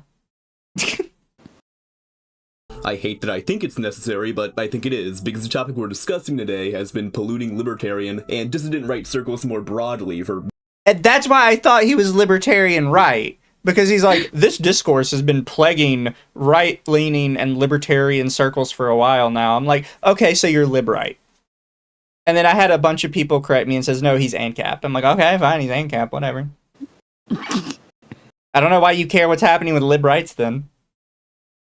Way too also, long. I love people who make that argument being like, I don't want to make the video, but... I gotta. It's required. Trust me, by the way, chat, this has to do with anime. We're getting there. Increasingly normalized, which I cannot let happen without pushback. Today we will be talking about why lolicon is completely and unequivocally immoral. There it is, chat. That's our topic for today. Daring today, aren't we? Lolicon, for those blessedly unfamiliar, is this anime-style porn genre depicting childlike characters in sexual situations. I love this chart he shows, by the way. Boot cushions, nommers, I can't take this protect seriously. handle. Yo, bro, the lollies in the porn. The porn genre, the image you bring up. This genre of porn known as lolly. Yes, how do you do, fellow children?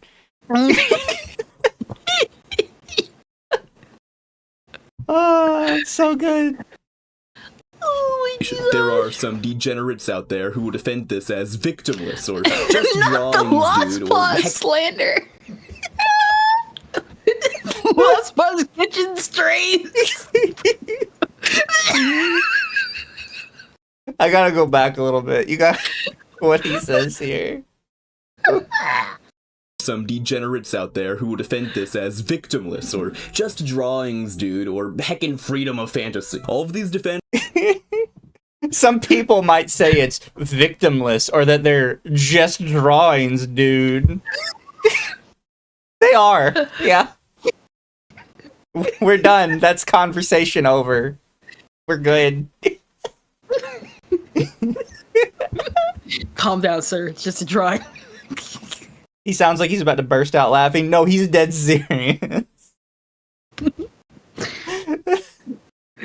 Are bullshit. Absolute, indefensible bullshit. The reality is that lolicon is not just weird, it is profoundly immoral. Its defenders are self-contradictory, it is anti-life, it is anti-reason, and it is a total corruption of everything a rational moral system must stand for. Like, we got, like, no examples. He just keeps rolling and drawing these mannequins, and we're just supposed to take him seriously. Oh, it is. It is anti-life. These are the people that be like, you little cryptophiles out there. I like how I can tell when chat caught up to us because just like 20 people immediately said anti-life in chat. Not the anti-life equation. Sounds like something Lex Luthor would say. I've been getting DC clips recommended to me again. I'm just like, yeah, that sounds like something Lex Luthor would say. And Frog Jupiter for 5. As a subscriber of Taxed Brass, I promise you he normally makes smarter videos explaining ANCAP theory and debunking commies. This seems too poor a take for him, like him being against IP. No, like I heard people say like he makes smarter videos, but this is the first one I saw from him, and I'm like, wow, you're retarded. Listen, sometimes we have bad takes. We have a bad take every once in a while, so it just depends on how good you take it on the chin. So today we'll rip every single defense of this garbage to shreds, and rightfully so. First of all, I would like to point out, he says that he's gonna rip every defense of it to shreds. I would like you to take a guess of how many defenses he brings up are actual things you've ever heard somebody say. Is that a chud? That is a chud. let's really quickly establish a foundation here. Alright, so we're establishing a foundation. So let's hear our foundation. In any valid or just moral system, whether we're talking objective libertarian ethics or a biblical ethical system, anything, right? Morality cannot be contradictory. Morality is black and white. An action is either moral or immoral. There is no in between, and no action can be simultaneously both moral and immoral all at once. In other words, contradictions cannot exist. So, I just in general don't agree with this. In that an action has to be moral or immoral, and it can never be the other. A really good example is killing somebody. You would have to say that there is either no such thing as self-defense, or there is no such thing as murder. Because you cannot make the act of taking a life both moral and immoral. It has to be one or the other now. Also, yes, literal chud straw man. Even if you don't go as far as like killing, even just stealing, like something as basic as like stealing, either it's wrong that they do it or it's right that they do it because of their circumstances. This guy's making no sense, and we're like not even 2 minutes into the video. Also, her box for 5. If I start hearing him talk about Nietzsche Mizu, I'm going to repaint my room in Minecraft. Wolfsbane for 2. You're saying lolly equals anti-life equation? Dark side. And Frog Jupiter for 2. Also, ANCAPs are the most extreme libertarian, right? I mean, I guess, technically. A ball cannot be all blue while also being all red. An action cannot be good while also being evil. You cannot claim to value life while simultaneously celebrating death. You cannot claim to value reason while purposefully But you can. You can value life and also celebrate the death of somebody who has taken life. Exactly. This is like his entire like worldview doesn't make sense. And it's why I replied kind of in the comments, because I have seen this video before, and I replied in the comments to it, was that he feels like he's thinking way too hard about what his moral framework for the world is, and he's got to shove every single action into his moral framework right now. And if there's ever a question about where it fits in his moral framework, he has to solve it right now. The reality is, life is gray. Life is very gray. And yeah, you have to ask yourself a bunch of questions when fitting something into your moral framework. If you really want to sit there and be a thinker about it. And some stuff is just not going to fit into your moral framework neatly. It just won't. And that's kind of life. Things are complicated, things are confusing, and there's a whole lot of context to everything we do as humans. Also, thank you, Toa, for 5. Let me tell you about a concept I once thought of called fractal morality. I think I've heard of that before. indulging in fantasies that celebrate the exact opposite of it. If the moral system contradicts itself, it cannot be a valid moral system. This seems to be pretty inarguable. Okay, so... Like how he just says this is inarguable. Like, there's no argument because I said so. Yeah, I'm right, guys. It's over. By the way, this is all to complain about lollies.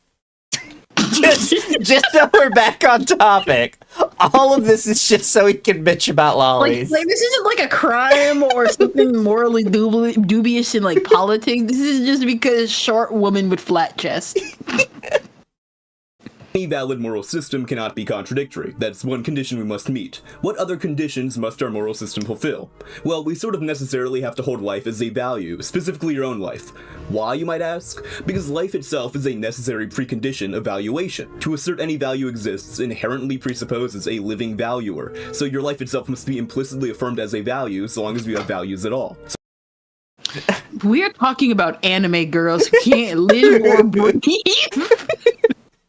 We are like comparing our lives, every single breathing living cell and life we live on this beautiful big blue ball, and we're comparing it to an anime girl who can transform by, I don't know, getting horny or something. It's like the viewer's request. Ugh. And Frog Jupiter for 5. When someone on the right says anti-life, they're most likely referring to Nietzsche's life denial, which is making one less adaptable to life. I don't know. We'll go with that, but it's not super important to what we're talking about at the moment. It's just something he's mentioning it.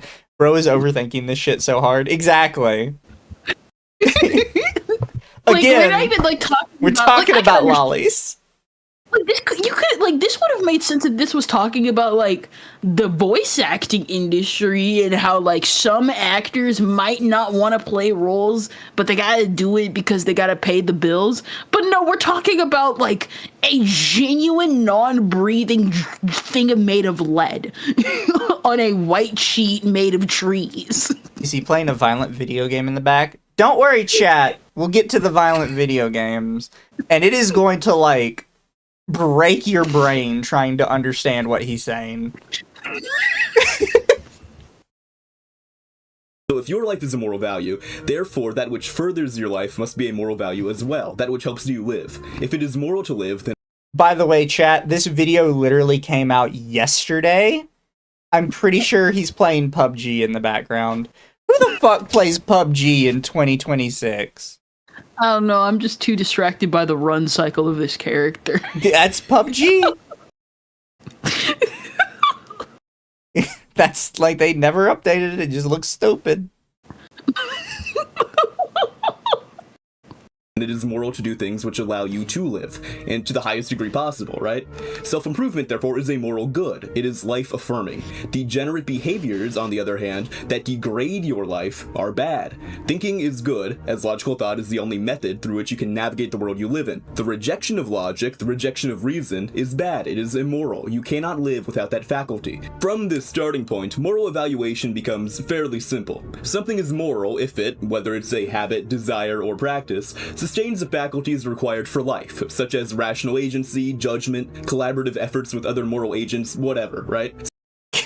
This guy sounds like a terrible therapist. I'm sorry. Like if he was someone's therapist, like he would make them more depressed. Yeah. This also ignores the fact that, and maybe he just doesn't believe this, but I firmly believe there are actions that are true neutral. They have zero positive or negative effect on the world. So just because you have an action doesn't mean you have to force that action into positive or negative, right? Unless you're going to make the argument that any action you take that does not further society is an inherent negative to the world. In which case, you making this video is technically an inherent negative because of all the time you wasted making it just to change nobody's mind. Yeah, no, actually, yeah. That's pretty much where it falls under. Us doing the stream, it's a negative. Yeah. It's a really stupid way. Something is immoral if it degrades these faculties. Practices that habituate arousal to vulnerability, immaturity, incapacity, or unreality are evil because they invert morality, right? It hurts, doesn't it? Trying to like wrap your brain around it. And it's like, you're just talking shit, bro. He's literally just trying to justify why he's like, I don't like fictophiles. I don't like the fact that you like the drawing of the anime. Literally, all that he just said was just so that his argument can work about why I think you shouldn't sexualize the fictional character. We start talking about lollies. So to like compress his argument into something digestible that doesn't sound like a retard too high off his own farts wrote it, is he saying because it's not real, and because the not real thing is, in his opinion, quote, young and innocent, you are training your brain to find young and innocent, not real things sexual. And because it's not real, and because it's young and innocent, that inherently makes it bad because it's not real. Also, that just falls in line with the argument that a lot of people have, not even just regular anime fans. This is something that the shoujo community like fights against, because everything that you just described was just inherently feminine. Yeah. So pretty much, if it's feminine, it's sexual, and I want to get rid of it. Basically, yeah. He might just be gay. I mean, we still have this problem with Nick Fuentes all the time, where he talks about shit, and it's like, bro, you're just gay. Like, you hate women because you're gay. You just want to sleep with a dude. I mean, we did have the leaked sex tape of last year. Yeah. Allegedly. Allegedly. At the Cowboy Ranch. Like, maybe you just don't like sexual women because you're gay. Frog Jupiter for 5. Also, you should know that he is a hoppin' ANCAP, which combines social conservative values with ANCAP. Essentially, ANCAPistan can only exist with, and I assume they'll have like another thing coming in a minute. They cannot exist alongside Essentially, ANCAPistan can only exist with a population that has social conservative values. I would argue that any sort of not controlled population can only exist if everybody in the population shares the same values. It doesn't necessarily have to be like socially conservative. It just has to be any values. But everybody has to share the same values, and it can only ever work small scale. The farther up you scale it, the more likely somebody is just born to be predisposed to have different values. Rational volition and the rational pursuit of what is, the interest of your life. Practice that corrodes the faculties required for flourishing is self-undermining and therefore immoral, regardless of whether it produces an immediate victim or not. Now, pedophilia, the sexual attraction to prepubescent children, is evil because children lack the rational capacity for informed mutual consent. They are vulnerable, dependent, and innocent. Sexualizing that is a direct assault on human flourishing. It is the abandonment of the validity of reason, and reason is your only means to survival in the world we live in. When you abandon reason as a value, you abandon life as a value, and therefore See, I feel like I'm being lectured by a Redditor. Yeah. See, this is like the opposite end of the guy that says, oh, it's not pedophilia, it's hebophilia. This is the opposite end, and one of you is objectively more correct, but you still sound like a twat, and I still feel a little sus around you. Because yeah, that sounds about right. When you say way too many words to explain why something is bad, like pedophilia, I start asking questions. Like, why can't you just say kids can't consent because they're too young? You can't just leave it there. You have to make this whole wild story about why specifically it is bad. No, it's bad because kids can't consent. Bing, bang, boom, done. Why can't they consent? Because they're too immature. Their brains aren't fully developed. That's all you have to say.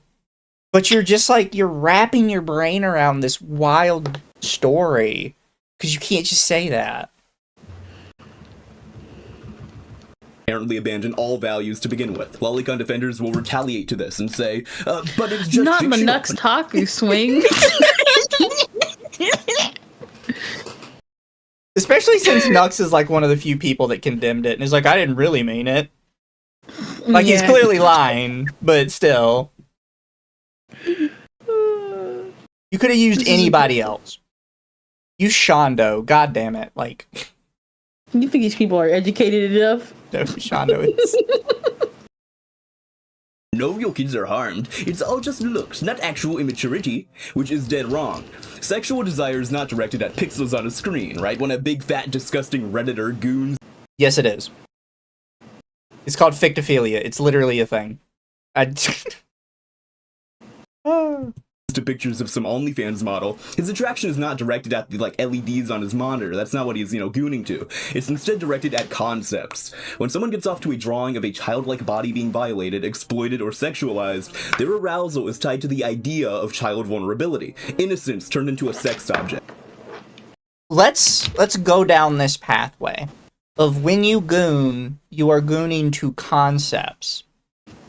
Ergo, when you masturbate, you are getting off to fucking yourself. Therefore, you're gay. Tell me I'm wrong. Tell me I'm wrong, chat. When the screen goes black and all you can see is your face. But you don't understand. When you goon, you're gooning to a concept. Okay, when you masturbate, you're masturbating to yourself, or you're imagining jerking another guy's penis. Either way, it's gay. I'm just saying, like, this is your established concept. So, I hope you've never masturbated in your life. Dirty homosexual.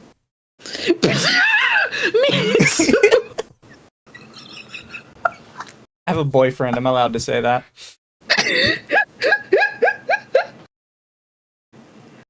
I'm legally allowed to say it, YouTube.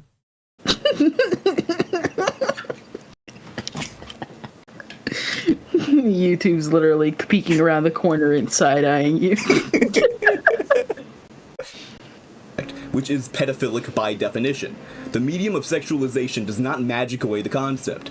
Fantasizing about raping a kid in a drawing is still fantasizing about raping a kid. There's no getting around that. The medium doesn't make it moral. Now, there are a few common defenses given by lolicon defenders. Okay, we're about to hear the common defenses. Let's ignore the fact that his entire establishment, his entire established concept is flawed. Let's get past that, and let's go to his takedown of the defenses. In Frog Jupiter for 2, I've seen cons say kuming to prawn is cucking. I've seen people say that before. All are invalid, and I will briefly explain why. First off, some of them will say, but in fiction, they can consent, actually. Nobody has ever said this. Never heard that at all. Nobody has ever said this. The first defense you have ever heard of lolicon is they can consent in fiction. Actually, let me tell you something you're really gonna blow your mind. Consent is not required because they're a drawing. It's not real. They're not real. Maybe you're not real, Mizu. I'm not. I'm an anime boy on the internet. Thank you for the rape, Tim. Hi, Tim. Hi, Tim. I don't think fictional characters can consent the same way humans can. You might as well ask your toaster if it's okay to heat up your Pop-Tarts. Yeah. No, unironically. This is not valid. Depicting a childlike character consenting in a comic does not make the fantasy rational. All this does is just normalize the lie that kids can meaningfully agree to sex. There's a lot of things that happen in comics that are not rational. You basically just said anything fictional in a fictional story is inherently immoral because it's not rational. It's stupid. It's extremely stupid. You're an idiot. Also, Hurtbox for 5. If you've ever coomed to those videos, you're actually sitting in the hotel chair, Mizu. Why are we a Redditor? I don't know where this comes from, but for some reason, people think Redditors are like the prime lolicons for some reason. Even though Reddit bans anything remotely sexual. I don't... Redditors are the prime target for arguments like these. They will argue against it most of them are the reason why the internet is against the lollies outside of Tumblr arenas. I think he's portraying them as Reddit because he's really upset that if you go to 4chan, it's covered in lolicon, and he feels like the kind of guy that's mad that 4chan is lolicon coded. Hold on real quick. I got called real quick. How dare you? We are doing a thing. In the words of DBZA Frieza, that's stupid. You're stupid. Don't worry, chat. We'll get to the violent media. It's at the end of the video. Which, yes, he talks about quote-unquote common lolicon arguments. Doesn't bring up violent media until like the last 2 minutes. I don't know why. Apparently that was the least important one that's ever come up. Thank you, Linda Underling, for 5. Reminds me of an evergreen tweet I saved. You can tell late Zoomers you skim puppies for a living and they just believe you without questioning it. Yeah, they do. I've had to deal with this a lot today. Is there are a lot of people that are like, but I heard it on a YouTube video. And it's like, What? Yeah, no, like, it came up, I don't know if you saw this, but this might get a little political. But there was somebody that was basically saying that the proof of the United States' really bad history with slavery was actually downplayed because it was common for slave owners to skin their slaves and make furniture out of their skin. And they knew it because they heard it on a YouTube video. I'm like, What? are you retarded? I get, like, slavery is bad. The black girl has come to say that. Please tell me they didn't get tricked by that one furniture set made by that one artist. Not like Who this. was literally. This is the thing was people literally- lie about all the time. What's the YouTuber Ted Bundy? So there's this literal exhibition where a guy made like a quote unquote human couch of like what would happen if you like skinned a human and made them into furniture. That is the only reason why anyone would be slightly tricked by that, because someone took a picture from that exhibit and put it there. Some idiot kid thought it was real, and I know this because I was an idiot teenager who almost thought it was real. Oh no, they From weren't how shown. realistic it was. They admitted they weren't shown any evidence. They were just told it. And the person who told it to them said they wouldn't be able to find evidence of it because the evil white man destroyed all the evidence. They unironically believe this. You could just tell them that. Oh my The god. people in power deleted all the evidence. You wouldn't learn about it anywhere. And they'll believe it. It's like, you kids are stupid. I see why you're all failures. The child should have been left behind. Also, thank you, Frog Jupiter, for 2. I've only ever seen anti-lolly speech from Reddit. Yeah, Reddit doesn't like lollies. Yeah, okay, so I'm a part of the Lucky Star subreddit. The amount of people who will literally just stop by the Lucky Star subreddit to be like, ew, lolly, aren't these characters underage? And literally everybody's like, shut up and leave. And the amount of people who have to actually say that the lolly character is the oldest person in the series is like I think I want to say like the oldest of the main cast in the series outside of the actual adult characters. And then they just get downvoted and leave. Haxt hates Reddit and says that they took over 4chan. So if he hates lolly, he'll blame it on Reddit. I see. He's one of those idiots. Which is grooming logic. It's training these people's minds to associate immaturity and powerlessness with arousal. By the way, we're still talking about you gosh. looking at a drawing, and he says it's grooming logic. I can only assume he means you're grooming yourself. Because I'm so confused. we're still talking about literally no child involved. What are these visuals? There's a subset of people on the internet that are really obsessed with the quote vaporwave aesthetic, but they kind like this is as far as they get with it is the ground in like a grid shape and black and purplish. It's kind of cringe. It doesn't really capture what vaporwave is, and I actually find them to be posers. Yeah, sounds about right. That's gonna be my most like stuck up opinion of the video.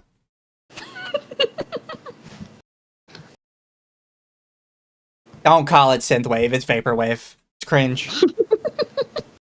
But the synths, Vizu, the synths. They started calling it synthwave because they were coping. Because they couldn't capture the vaporwave aesthetic, which typically comes with like the CRT look to it as well. Forcefully engaging in fantasies of committing evil acts is itself evil. It corrupts your faculty of desire, it fractures your judgment, and it habituates your mind to the worship of unreality over rational adult volition. Another common defense, this time, one that's more often given by like more libertarian-leaning degenerates. These guys will say, no victim, no crime, and therefore it doesn't violate the NAP. But this is a What? So the NAP is a libertarian ideal, which is basically says the non-aggression principle. It basically says that if you are not actively hurting another person, then it is not criminal. Also, thank you, Spider Bro, for the raid over on Twitch. But like he says it like it's dumb, but it's like, yes, there is literally no crime here. Nobody was hurt. It is a drawing of a fictional character. hardly relevant. Morality is not exhausted by the non-aggression principle, right? The NAP is about ethics. Ethics being when force is justified against rights violation. But moral failings without direct victims still exist. Self-corruption is real. Suicide, for example, right? It has no victims insofar as, like, you didn't violate anyone's property rights, but it's still an immoral act. I'm so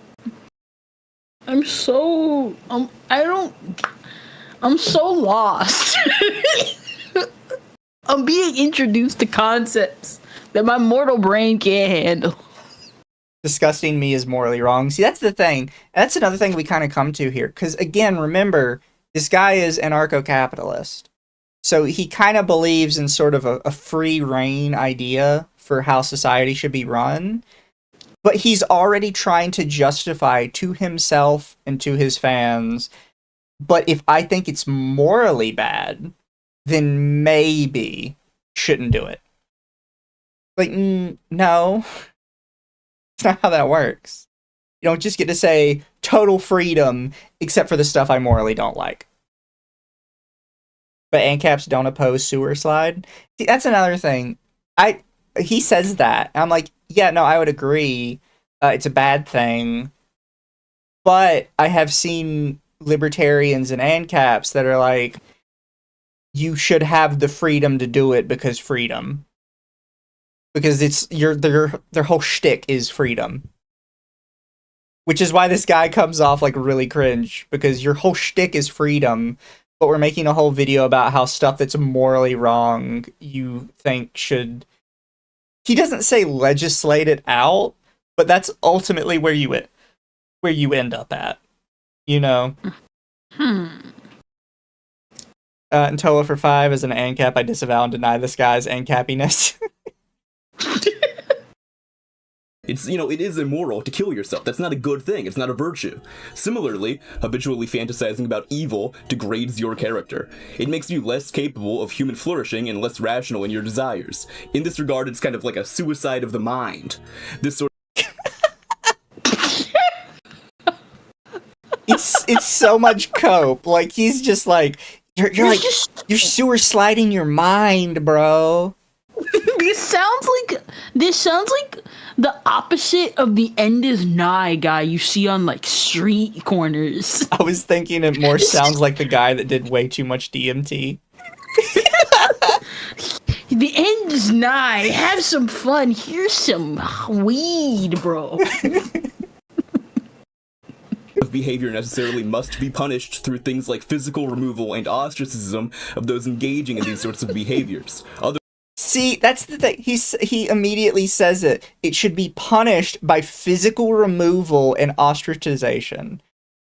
In a totally free ANCAP libertarian society, that's just saying, like, the quote-unquote government of ANCAPistan should force you out of the region. How is that any different to, like, the government arresting you? Otherwise, they will undermine a free society's moral fabric. Lolicon is a perversion that warrants social exclusion. These sorts of degenerates must be exiled from society. Again, just because something's victimless does not make it virtuous. Not the exile from society. Now we need to bar them from the cities. Take you and your body pillow and get out of here. Because that's what it sounds like. That's literally what it sounds like. It sounds like, take your body pillow and get out of my city, my kingdom, my capital. Frog Jupiter for 5. He's a Hoppian ANCAP, which has a right of accusation built in. Essentially, they want private communities with different rules, and you can pick and choose. Hoppian ANCAPs would hate to hear me say this then, but those are socialist communes, is what you're actually talking about. The best way I've heard it's basically communalism at the end of the day. Or box for 2 and cap. This is more like and crap. It's beautiful. It's beautiful. Frog Jupiter for 2, similar to Anglo-Saxon England pre-French.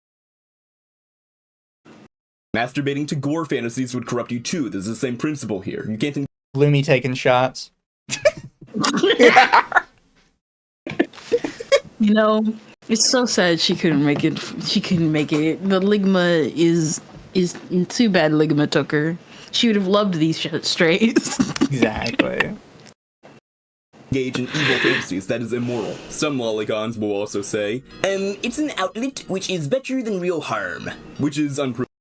So, the only time that has ever been said is in response to somebody saying that specifically pedophiles are attracted to it. And that's not an argument for lolicon, it's an argument to say, if you genuinely believe that this media is preventing actual pedophiles from offending, why would you want it banned? Because it is victimless, and you are alleging, you, as the anti-lolicon, are alleging that it is actually stopping kids from being victimized. This is not a pro-lolicon argument that lolicons make. This is just a rational discussion point that people bring up with you guys of, if you believe this, then you should actually believe lolicon is a good thing. Because it is actively stopping victims. Frog Jupiter for 2 says, they're fine with socialist communes if people consent to it. I think this guy would argue the virtues of AICP. We're not getting back into light novel historian today. It needs to be taken. We can't. We need to progress forwards. Proven code. Studies are mixed on this at best, but even if it does produce offenses, which again is doubtful, as I'm not. I'd like to point out, he just says studies on this are mixed at best. No, they're actually extremely overwhelmingly to one side. Which is that, yes, if you actually, like, rates go down in societies with lolicon. Yeah, that sounds about right. Listen, someone literally made a paper live of watching fandoms and how easily some of the fandoms will go into spaces and attack things they do not like, and people got mad at him for it. Yeah. Like, I still remember that, being like, yeah, no, this is a research paper about how y'all are kind of weird and crazy. And they're like, what do you mean we're the weird, crazy ones? Clearly, you're the issue here. Also, if you haven't noticed, we're halfway through the video almost, and he has still not brought up violent media. Even though he's going over the most common arguments lolicons make in Fairy of it. He has not actually brought up violent media yet. But don't worry, we're getting there. He's just making stuff up. Aware of a single instance of the normalization of immorality resulting in less immoral extremities. Even if that's the case, though, Actually, yes. Statistically, from society, like across the board, society today is substantially more degenerate than it was 100 years ago, and rates of crime of all kinds have basically plummeted. We live in a more degenerate world than the world has ever been, and we also live in a safer, more crime-free world than the world has ever been. Yeah. And your entire worldview, I think, can't cope with that. Uh, we actually found this out specifically with violent video games. So I've quoted this study before because this study came out more when like Jack Thompson was doing his thing and he was trying to get Grand Theft Auto banned. But people started doing like studies on excessive violent video game consumption. And what they found is that while people playing violent video games were typically more violent in the game, like they would be more prone to screaming obscenities or slurs while playing, outside of the game in regular society, they were actually substantially more calm and more relaxed than the average person. And Yeah, that sounds about right. the conclusion they came to was that a lot of people were getting out most of their more violent, repressed tendencies within the game as a sort of like venting mechanism. And then in real life, they didn't have a reason to be mad because they knew they'd get it all out in the game when they got home. Because, like, yeah, why would you risk social backlash saying something inappropriate in real life when you can just go home and yell at some kids on Call of Duty later? And you know for a fact not only can you get it out of your system later, but you won't get in trouble for it. Yeah, Outlets yeah, for that sounds evil about right. sanitize, the evil in question. Fantasizing about an atrocity to indulge a desire for it is immoral. Sexualizing childlike innocence is intimate reinforcement of a disordered fetish. It does not vent pedophilic urges safely. What it instead does is it entrenches them. In the process, This is really ironic considering he's playing what is, I'm pretty sure, is a violent video game in the background. Yes. It entrenches in them, guys. He literally shifts through 50 guns. Don't worry, he's gonna have a fantastic cope response for that when we finally get to it. is rewiring your brain to crave vulnerability over mutual respect. But the degenerates don't end there, right? They'll also say that, fiction separates it, Chud, like violence in movies. You're not saying violent movies are evil, are you? The reality is there's a distinction here. Most people enjoy fictional violence as either justice, right, the hero taking down an evil criminal, or as parody, a satire. I see your eyes just went wide. You trying to like work that one out in your brain? First off, Mirai Nikki exists.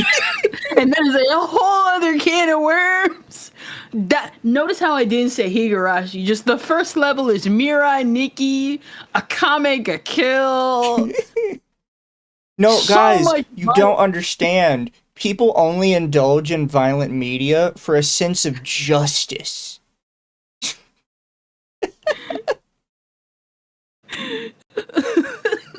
When I first saw this, I was trying to think of like what way I would explain he's stupid. Except the problem is, this is like somebody asked you, why are you telling me I'm wrong for saying 2 + 2 = 5? And it breaks your brain because it's like you're so blatantly stupid and wrong that I genuinely don't understand how to even like start explaining to you that you're wrong. Like, I don't know where to begin. Other than just like pointing out like, here's a chart that says 2 + 2 = 5. What do you want from me? This guy would be like, what about John Wick? Well, you see, John Wick does it because of his wife. It's like, okay, yeah, do we need to watch the fact that he's murdering a bunch of people? Yeah, he's doing it for the dog and his wife. We also like the fact that he's just murdering people who are corrupt in society because people like society want that. People want stuff like that. Well, Or sometimes people just want to be violent. Well, I think a good example is in the background, he's playing PUBG, which is literally just a battle royale. You drop in and you just start indiscriminately murdering people. There is no justice. You're just doing it to get the winner chicken dinner at the end. There's no story. There's no concept. You're literally just dropping in to murder random people. That's different. Also, I can't tell you why it's different, but it's different. Thank you, Internet Zen Master, for 5. Wasn't the Jack Thompson am I listening to? Is that Tax Brass having a massive L taker? Yes. Of evil. Something like Die Hard or Call of Duty would fall into the first category, while Breaking Bad or GTA would fall into the second. People do not watch Breaking Bad thinking that Walter is a good guy. They don't idolize him. The story. A lot of people did. I don't even watch Breaking Bad, and I know that is a lie. People literally meme Better Call Saul, and Saul does some pretty bad things, and I haven't even seen that series either. Yeah. Thank you, Toa, for 10. You might be concerned about a tiger in a zoo in a cage, but you would be much more concerned about a tiger in a zoo not in a cage. Me, better having the atrocities in your head than not. This is so dumb. It's so bad, bro. Story exists as a condemnation of the acts he commits. Breaking Bad is not an erotic elevation of evil in the way something like Lolicon is. A sexual there are multiple parts in Breaking Bad that I think are we're using a very liberal definition of eroticism, I feel like, right now. There are a lot of parts in Breaking Bad where I feel like you were supposed to take pleasure in people getting hurt for things that probably don't deserve the pain they're going through. What is it? My only thing that I've ever seen of Breaking Bad is the character. His name's Gus, right? Yeah. The guy with the glasses. He gets blown up. Oh yeah, in the hospital. You did not have to like show that he blew up, like the body and stuff. That he got like Harvey dented. Exactly. Like it was so well crafted that you just had to see it, because the creators, all they would have had to do is just show that the building blew up and then cut to like somebody else saying like, yeah, no, Gus is dead. But it is very clear that the creators loved the fact that not only did half his body survive, the framing of the scene itself and how violent it is just magnificently evil. Yeah.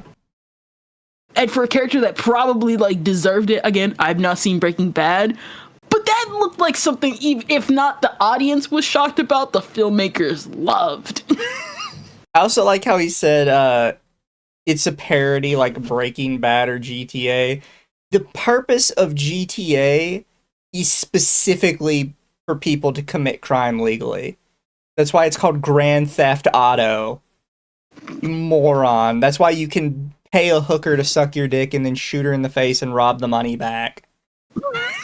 It's not a parody. It's literally because people, to some degree, like to embrace degeneracy for a little while, which is why you're currently playing a game that's called a Battle Royale. Well, you see, Mizu, it's not the same. Arousal to evil concepts ends up running deep and serves to reinforce evil in the mind of the consumer of said concepts. Habitually tying pleasure to child exploitation will corrupt your sexual faculty permanently. It is anti-reason.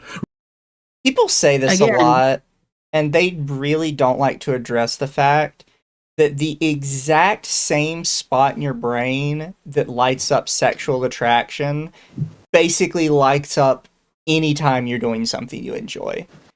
People like to say, well, sex is different. No, sex quite literally isn't different. It lights up the exact same parts of your brain as any other pleasurable activity.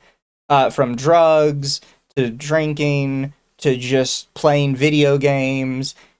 Anything you are doing to enjoy yourself is lighting up the exact same part of the brain as sex is.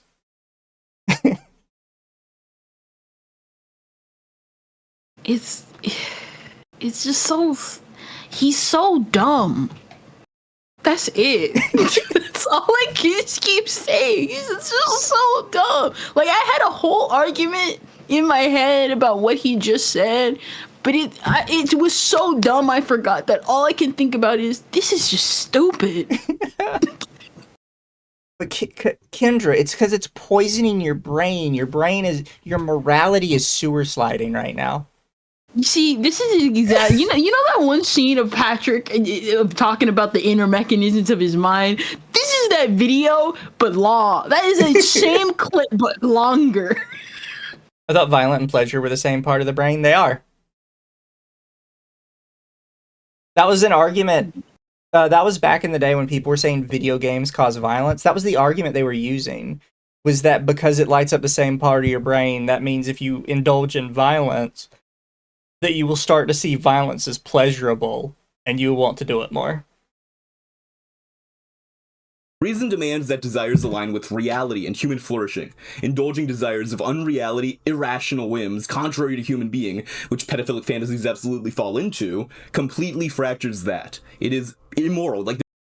I would like to point out, and I'm not saying this to defend specifically what he is talking about, but for most of human history, that was kind of considered acceptable.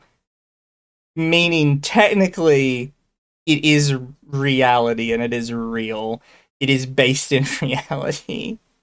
I'm not saying it's good. Past humans were kind of shitty, just so we're all clear. But he's saying it's based in unreality. No, it was real. It was a thing that we did for most of human history. Some places in the world still do it, by the way. I don't know where he's getting this idea that it's unreality. Unironically, PUBG is more unrealistic than Lolicon in this, specific opinion. Well, you see, you can't beat him, Mizu, because you are the soy jack, and he is Chad. There is no justification of this. It is anti-life. What I think is by far the most disgusting defense, and a defense that I heard recently from a total degenerate, is that, and I quote, "Youth is the peak of female beauty, and lollies just remove the consent issues regarding that." Which I never heard anyone say this. At all in my life. Thank you, Hurtbox, for the 5. No, Mizu, you don't understand. He likes violent media for more complex and nuanced reasons. You wouldn't get it. PUBG was based on an Asian thriller. Yeah, so for people who don't know, the Battle Royale as a concept was based on a Japanese movie by the same name. Which is really good, by the way. Surprisingly, though, the Japanese movie does not end with everybody dying, like every other Battle Royale tries to force you to do. Because it actually had a much more human take to it. And then the sequel came out, and the sequel was kind of shit. That's just sequels.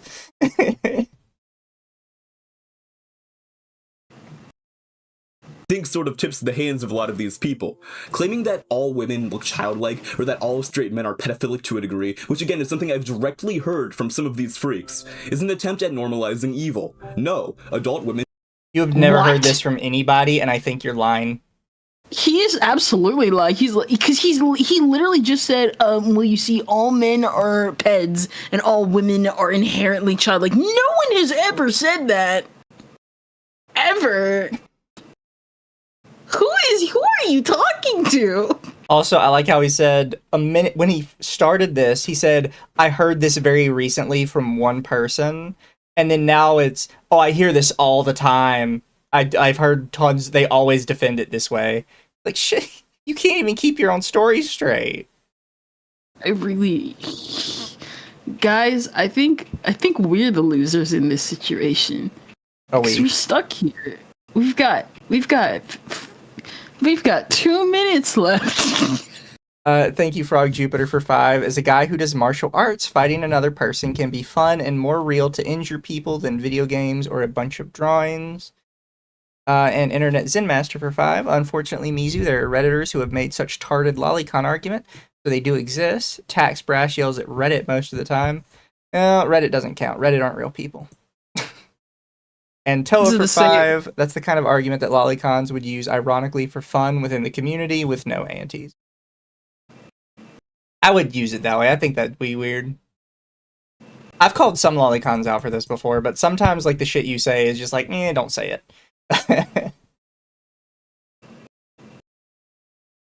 My brain, bro. My brain.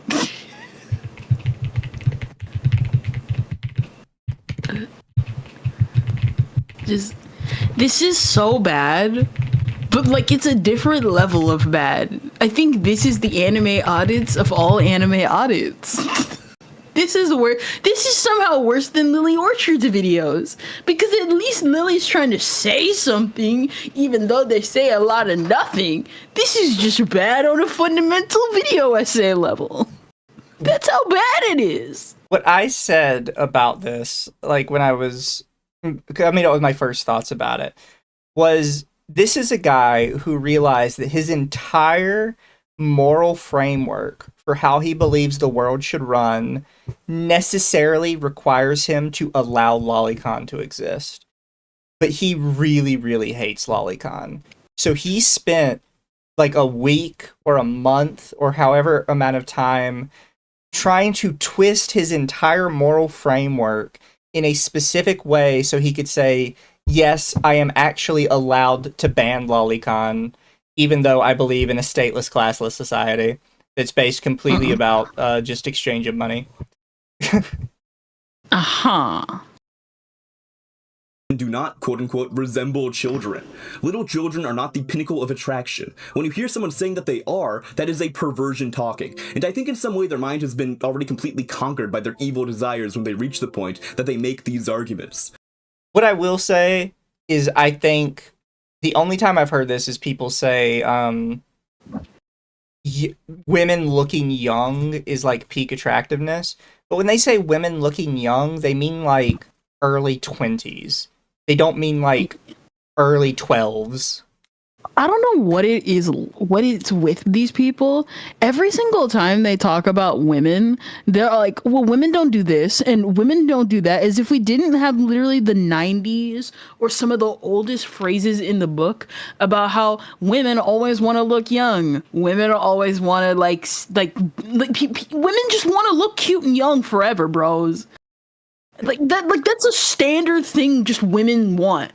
And it feels like the new people are like, who have never interacted with a woman or an adult woman in their life, are like, women don't want this. I know, because the people that were saying this stuff were clearly men. For I am the Chad and they are the Sojak. Forever 21. Yeah, my mom used to tell people she was 23. Like anytime she'd meet a new person, she'd tell them she was 23. Which, granted, my mother did look very young, so some people bought it. But plenty of other people were like, you're lying, lady.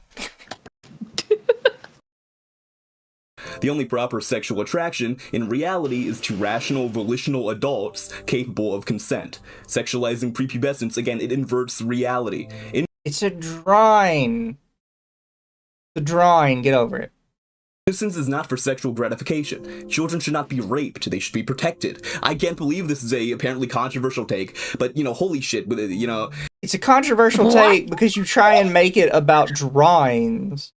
Like, children should be protected. Yes, they should. That's not a child. That's a piece of paper. You retard. What? Why are we here?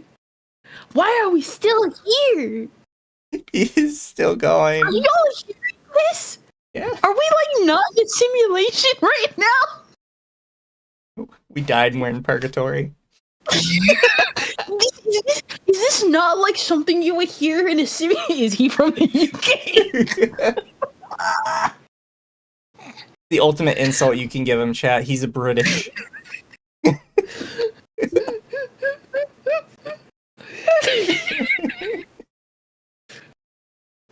The right has been growing, and I guess it's a good thing that the right's been growing, but there have been a lot of really, really bad people coming into the right as part of that, and, you've got to fucking gatekeep a little bit, guys. We can't keep letting these people in. You can't let in fucking, just pedophiles into the movement. You can't do that.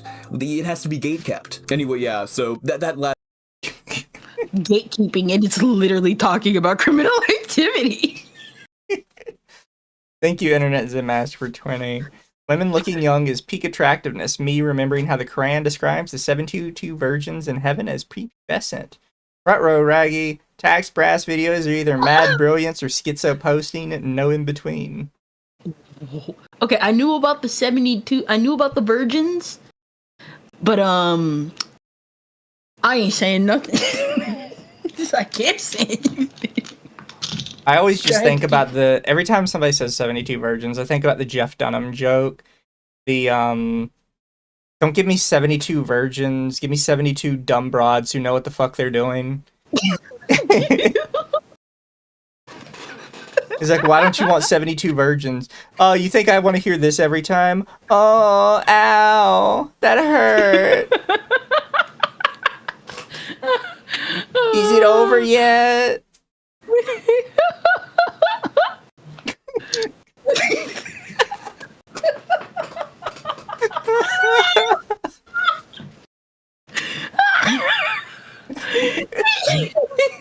Play the clip, Mizu.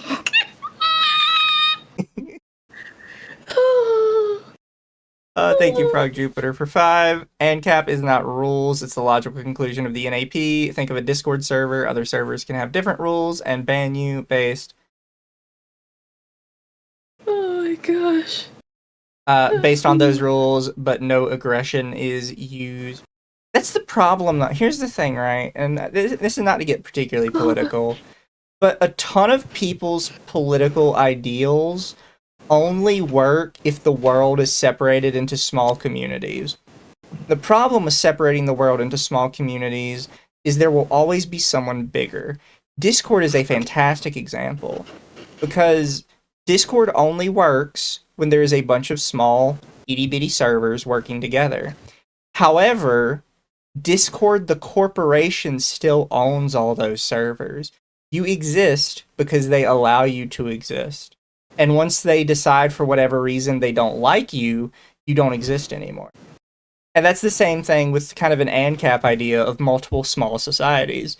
Yes, there are a bunch of small, independent little societies. Then an imperialist culture walks in, and suddenly having like 60 independent nations of 20 people each that have no communication and don't like each other suddenly isn't a good idea, because now every single one of you is getting conquered one by one. It doesn't work in practice. It's a good idea on paper, but in practice, all it takes is one person to say, well, I don't like this, and suddenly you just don't exist. Toa for 5, I've heard it's a mistranslation. It's actually 72 white grapes.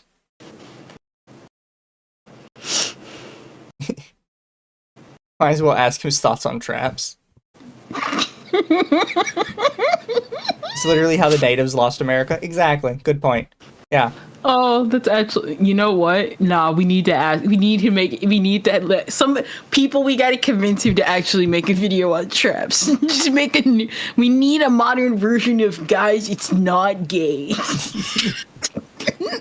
Or guys, it is gay. Here, I'll let him play out the rest of the way and see where it goes. But I don't think there's anything left. Defense in particular really just kind of admits what lolicon is, right? And that it's an attraction to what makes pedophilia evil, while pretending that, you know, the fact that the medium is fictional fixes that.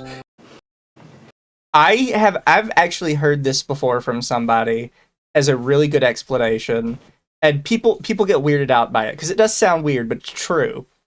Pedophilia is not evil because children have some pure body that human eyes cannot lay upon. It's evil because they cannot consent. They are living, breathing humans that lack the brain power to properly consent to those kinds of acts. They don't understand what they're doing. Even if what you were saying was true, and that attraction to an anime girl is the same as attraction to an actual prepubescent child's body, that is still not the reason that that is evil. That is evil because they can't consent.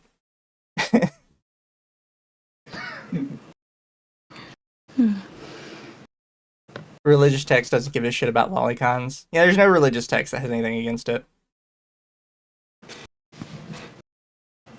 Like, it's one of those things where it's like, it sounds like a weird argument when you say it out loud, but at some point somebody has to tell you that, because you're not understanding why it's bad, why it's wrong to do it. It's kind of like saying it's like, the best example I can come up with it is it's saying it's wrong to own things because some people steal stuff. It's like, no, that's not why it's wrong to have things. It's the stealing is the wrong part. And it's because you necessarily had to hurt somebody in order to do it. They know something is supposed to be bad, but they don't actually know why. Pretty much. Oh, I got 2 come in. Internet Zen Master for 5. You goat Kendra, but with how schizo-tact Brass can be, he could go into detail on the traps question and legitimately enjoy the entire thought experiment. And Unknown07 for 5 says, Tax says he hates lollies, but in most of his videos he puts Toho pictures for background footage. P.S. He's actually a Marine.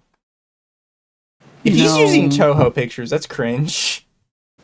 I don't watch his content though, so I don't know. You know, Toho is usually the one that snags people. Yeah. It's a garbage defense, and you should reject it just along with all the others. And so, in conclusion, at its core, right, Lolicon is anti-life and anti-reason, and therefore evil. Life, being the root of value, requires pursuing rational happiness through productive work, voluntary relationships, and self-perfection. Lolicon undermines all of that. It evades reality, it embraces evasion through fantasy, and it perverts sex into something parasitic on vulnerability. To value life is to value rational consent and mutual benefit. To value reason, right? But Lolicon celebrates the opposite. It is self-undermining. You cannot coherently defend human life for flourishing while gooning to its inversion. And there's just so much he's saying, and it's literally nothing. Yeah. Thank you, Toa, for the 5. It's evil because it's a form of fraud under the NAP. At least that's my interpretation. But, yeah, no, he is... I have no idea. The thing is, I know what he's trying to get at, right?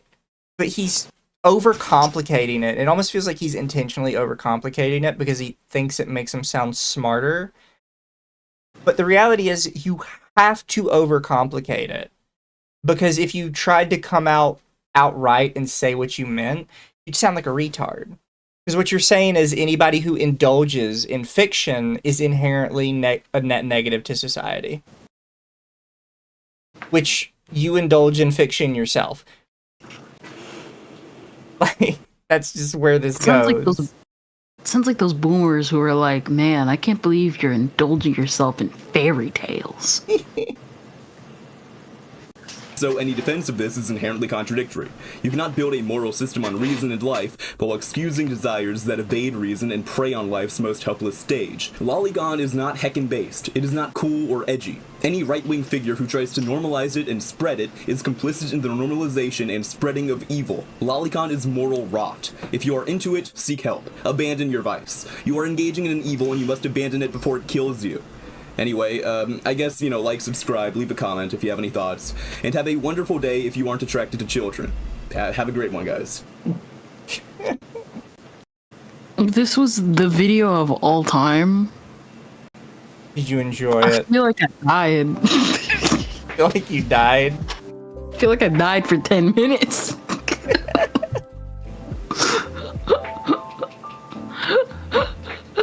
Don't worry, chat, that's it. That was the whole thing.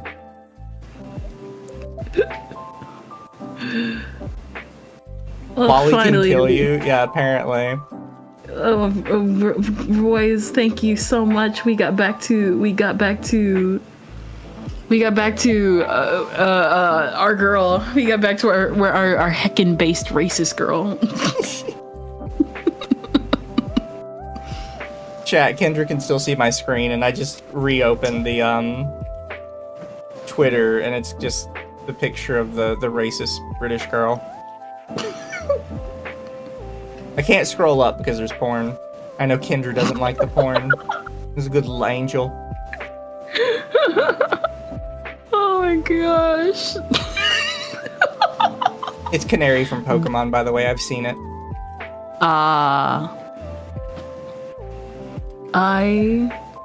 I can't show I have chat been like- this, but I can show you and get your opinion on it.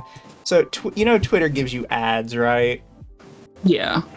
So let me scroll down. Twitter gave me an ad this morning, and it was this one. Oh yeah, that's right. I saw that earlier. You can I see was it in the prepared for corner. many things. It's an ad. Twitter gave me that as an ad. Well, at least we now have proof that it is geared towards your taste.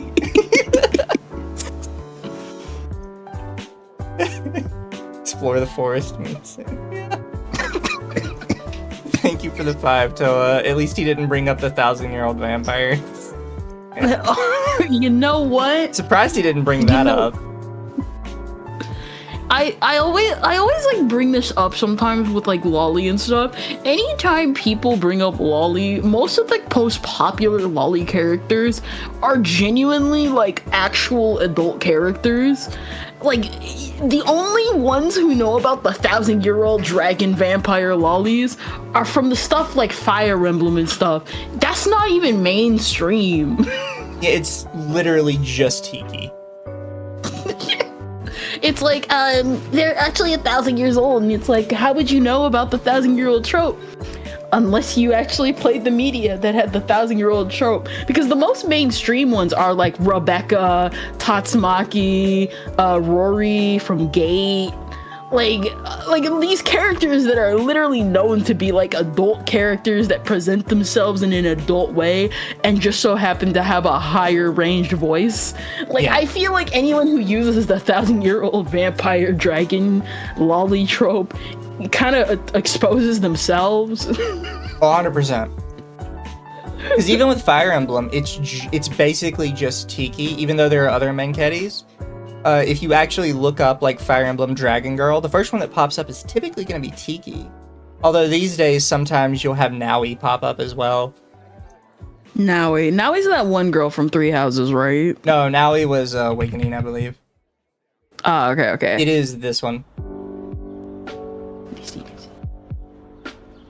And you can tell she's the reason, the only other reason a 1,000-year-old dragon lolly gets brought up is because of her outfit. Yeah. But even in her game, there was another 1,000-year-old dragon, which was their child, and they're dressed extremely conservatively.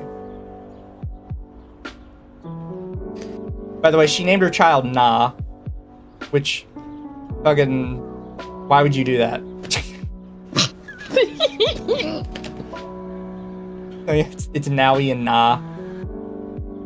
Nah. Naui is also in her game very sexually forward, which is why sometimes she will get brought up. But in reality, if they're talking about it, they're just talking about Tiki. Which is funny, because Tiki, even in her first appearance, dressed like very conservatively. Like there was nothing sexual about her. She was even treated as like a little sister character. And then they aged her up because they hate us. I don't know why they did that. They just hate us. Well, time skip. I mean, she was already a 1,000-year-old dragon. We made her 1,001. Chat don't know, but my favorite one is still Myrrh.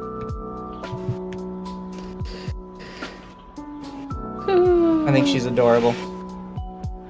And they gave her a nice little update for Heroes as well. Oh my gosh. This was amazing. This was the stream of all time. Na's name is brought up in a game, and she was named that because one time she said nah.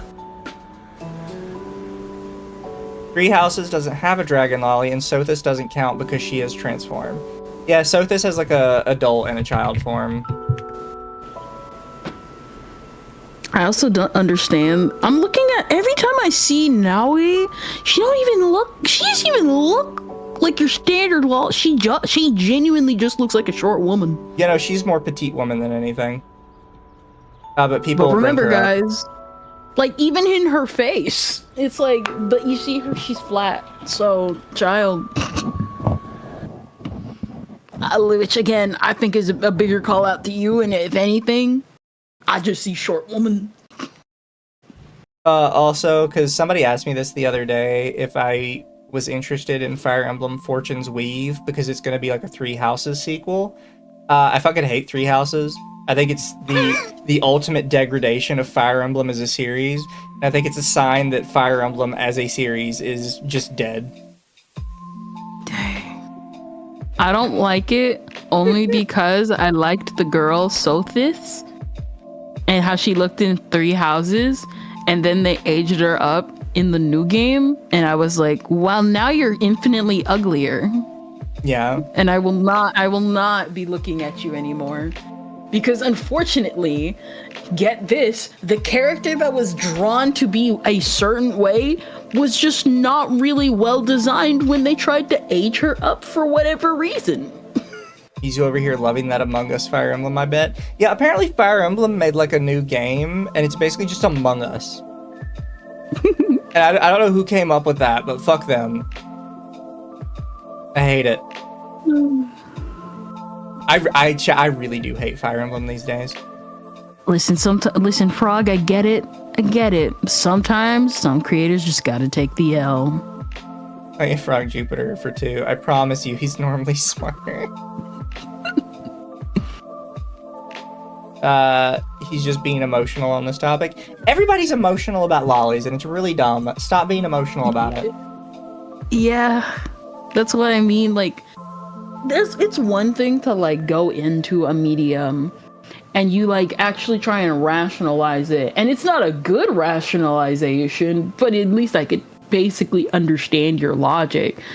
Anytime anyone brings up like lollies, lolicons, any of that type of stuff, they always bug out, they always freak out. You get like a commentary community type situation where everybody ends up doing something super stupid, and then they all freak out over the dumbest small thing, and then no one can have a proper argument because they're too busy mudslinging at each other. Edelgard did nothing wrong. That is correct. Edelgard did nothing wrong. She is the canonical hero of Fire Emblem Three Houses. But you see, woman. She is canonically the hero of Fire Emblem Three Houses, and anybody that says otherwise did not actually pay attention to her route or the other routes. Have you played Fire Emblem Three Houses? I have not. So, Fire Emblem Three Houses is proof that intelligent systems cannot tell a multi-part story. So what it is in Fire Emblem Three Houses, you have your 3 main characters here. You have Edelgard, Claude, and Dimitri, and each one you can choose to play through their route once you get to like a time skip section, right? The problem is if you play through any route other than Edelgard's, the entire world changes its canon lore in order to justify Edelgard being a villain. Like, it actually completely changes the history and the lore of the world in order to justify why Edelgard is a villain and why her cause is not just. Uh-huh. Because in the game, all the lords and ladies have these crests, which give them, like, special powers, and they basically use that to oppress the entire continent, basically. And Edelgard grew up, basically her and her family being tortured because of it, and because of how, like, evil the crest bearers are. So Edelgard's entire purpose, or her entire belief, is that she wants to tear down the system. Specifically, the church, which enforces the system. And if you play through Edelgard's route, the church goes, like, full mask-off genocidal, basically. Because they're like, okay, well, we're in a war now, so we don't really have to care about pretending we're good people. We have to, defend our established hierarchy. But if you play any route other than Edelgard's, it's explicitly stated that that didn't happen, and she's just lying. That's just not a thing. And there's just no indication or hint about it whatsoever, I'm assuming? Yeah, and so some people have asked me before then, okay, if that's true, and it's every route other than Edelgard's, why do you think Edelgard's route is the canon route? Because wouldn't it say that everybody else's route is correct and Edelgard's is wrong? Because when you start the game and you first meet the 3 characters, the goddess character who possesses your body, Sothis, gives you details about each of the three of them that is supposed to hint at some dark secret each of them have, right? The only route where all three of their dark secrets come to light is Edelgard's route. If you play any of the other routes, the stuff Sothis said never comes up again. They just don't mention it. It just doesn't happen. Only in Edelgard's route does that dialogue actually matter. Yeah, that's kind of bad. I am Granted, convinced the same company that argues with itself on if they should make Paper Mario good or not every single time. I really shouldn't be surprised. Yeah, so Phoenix has the other one. So Fire Emblem follows a typical 2-story structure in almost every game. The first half of the game is fighting against an invading country of some sort. The second half of the game is typically fighting against the real villain that inspired that country to go to war. Typically, it's a dragon or a god or something like that. And that's typically the 2-act structure. In Three Houses, that 2-act structure is only present with Edelgard. With everybody else, it is a single-act structure, where Edelgard starts as the villain and she ends as the villain. Okay. I am convinced Edelgard's route is the true route, and I will die on that hill, and I don't care what anyone says. Edelgard did nothing wrong. Her route is the only canon route in that game. And all it proves is that Intelligent Systems has no fucking clue how to write a multi-route game. Because everybody just changes in different routes. It's like, from how you've explained it, it seems that they had an idea and they made everything, and pretty much just like you said, they just changed it for whoever was the route you went down, and then they just didn't put any indicators, any actual unfortunately, I have to say, they didn't put any yellow paint that's yeah, this is the true route. Yeah. I will die on the hill, though. Edelgard is the true route. I'm sorry, chat. It's true. And there's also... Here's the other reason I think it, right? So there is a interview with Intelligent Systems where they're talking about how they came up with the plot for the game. Three Houses was originally only supposed to have 2 routes. And the second route wasn't supposed to be one of the other lords. It was supposed to be the church. So the church in the game is kind of like a secret 4th route you can do, where you can side with just the church and none of the other characters. But he didn't say what route what route they started with. They said originally there were only 2 routes, and the second one was going to be the secret route with the church. The other 2 characters basically have no beef with the church. Only Edelgard has beef with the church. So it only makes sense that the first route was necessarily Edelgard's, and the second route was necessarily the church's.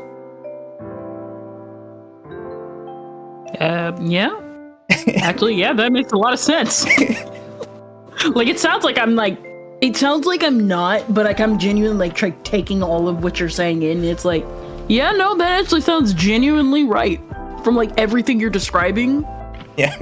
Chat, they just didn't I'm genuinely so on autistic about Fire Emblem.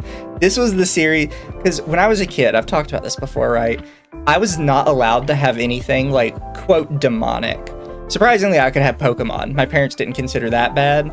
But I had Yu-Gi-Oh cards once, and they made me rip them up and burn them because they were too demonic. That's kind of the parents I had when I was a kid. And I found a copy of Fire Emblem Sacred Stones sitting in the road outside my grandfather's house with a crack in it because it had been hit by a car. And I hid it from my parents and played the shit out of it on Game Boy. And I became absolutely addicted to Fire Emblem.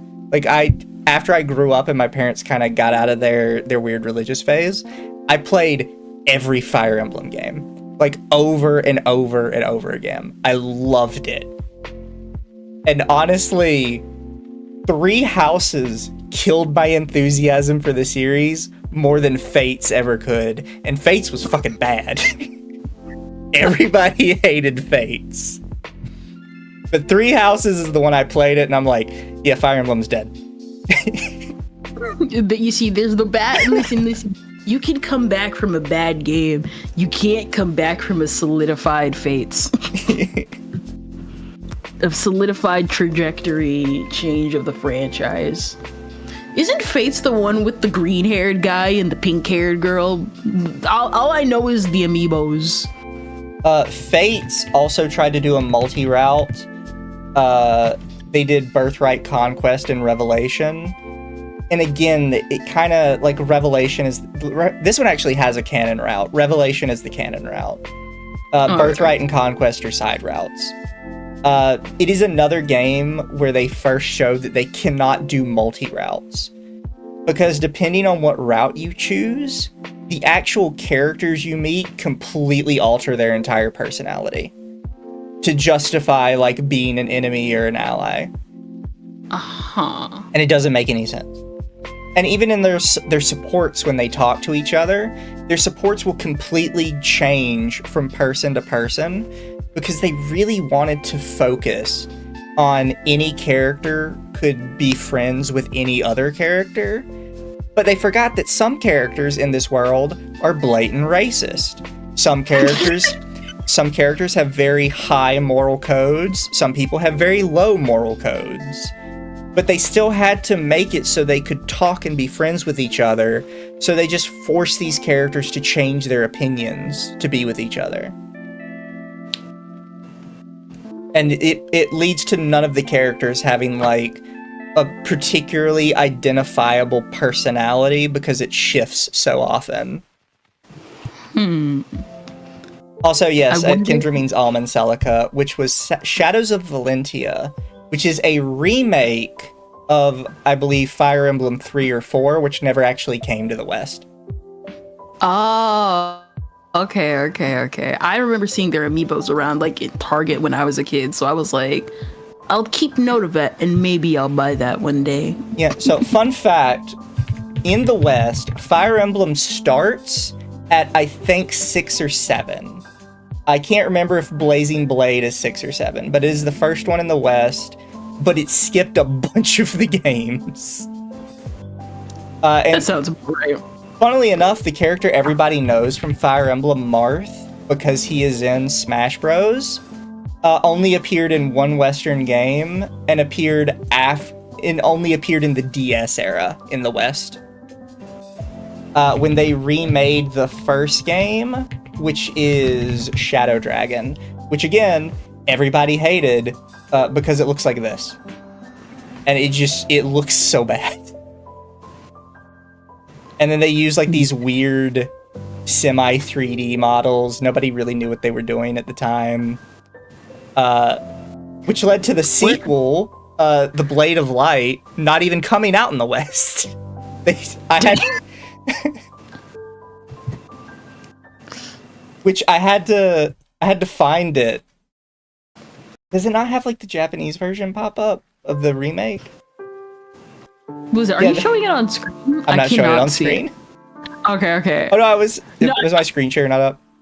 No. Are you showing on Discord? Because it's not showing up. Whoops. It's, like, stuck on your Twitter. Whoops, my bad. So yeah, okay. we Oh shit, why aren't you not working right? The first one we got from him was Fire Emblem Shadow Dragon, which looks like this. Okay. Which is not good. It's the first couple of games. I could give it that excuse. This is on DS. This is a remake of the first game that was released on DS. Oh. Yeah, so it was a DS game. It was received so poorly that the sequel was not released in the West. Which was technically Fire Emblem 2. And then we got 3 or 4, which was Shadows of Valentia as a remake. And we haven't gotten 5 or 6 yet. Which is, it's weird. We're all over the place. They called the sequel Mystery of the Emblem. That's why I didn't show up. Okay. Yeah, so they did actually make the second game, which is much better, even if it doesn't look better, chat, but it plays much better. Although it's weird that they made Ballista a class instead of an item. So that was interesting. We're giving ballistas rights. Yeah, so in a lot of the Fire Emblem games, you can find mounted ballistas. And if you have an archer character, you can move them on the ballista, and then it basically just super buffs their range as long as they're standing on it. But in Mystery of the Emblem, you can just upgrade your archer into the ballista class. So now you just have an archer that permanently has like 20 range on its attacks. And it's, honestly, it's genuinely overpowered. I don't know who was like, this is a great idea. Listen, equal rights means equal fights. Yeah, pretty much. It's almost bad as, in Fire Emblem Sacred Stones, you can get, like, a mage character that has one ability that has, I think it's got, like, 30 tile range, and the only downside is it's got, like, a 50% hit rate. But when it takes the enemy 10 turns to get to you, the 50% hit rate doesn't really matter. It takes him forever to get there anyways. With my 20 range. I wonder if I can hit him. Oh, chat, I'm just showing Kendra, like, random screenshots from Google. Which is why I don't have it pulled up, because I don't know what all's gonna pop up. But I'm about to send you guys away, because it is 2 a.m. Oh! I do hope you enjoyed talking about lollies again. Listen, anytime. This is amazing. Oh, also thank you, Noir, for the 5. Edelgard might be canon, but Dimitri managed to kill Guts, then charge into hell to protect his soul. Let's see if anybody is streaming right now that I could send you away to.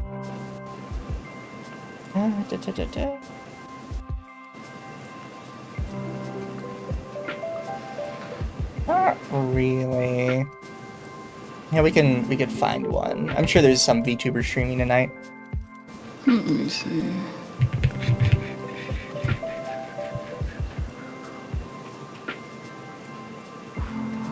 Oh, Crony's streaming.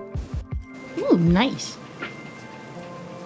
One of the VLR girls are streaming. Why is she just ahead? Show the rest of the model. I want to see it. You know why she's... I'm not finishing the joke. She's giving her chat head. That and whatever outfit she has, we got it. Unfortunately, you can only show it for the YouTube censors. Probably.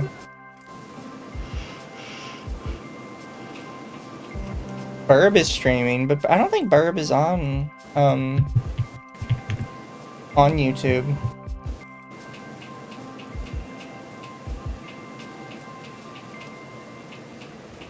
Let me double check.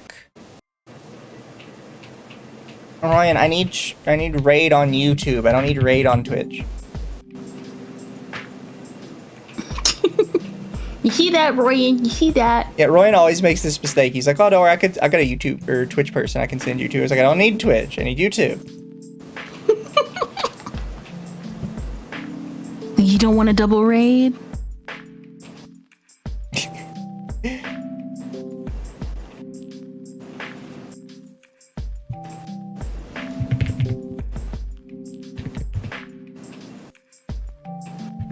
Yeah, I could find someone.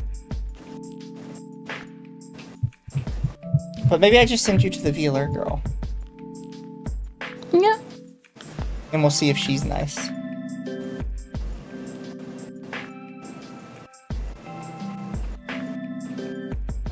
Yeah, we'll try the VLR girl. Most of the other people are in other languages.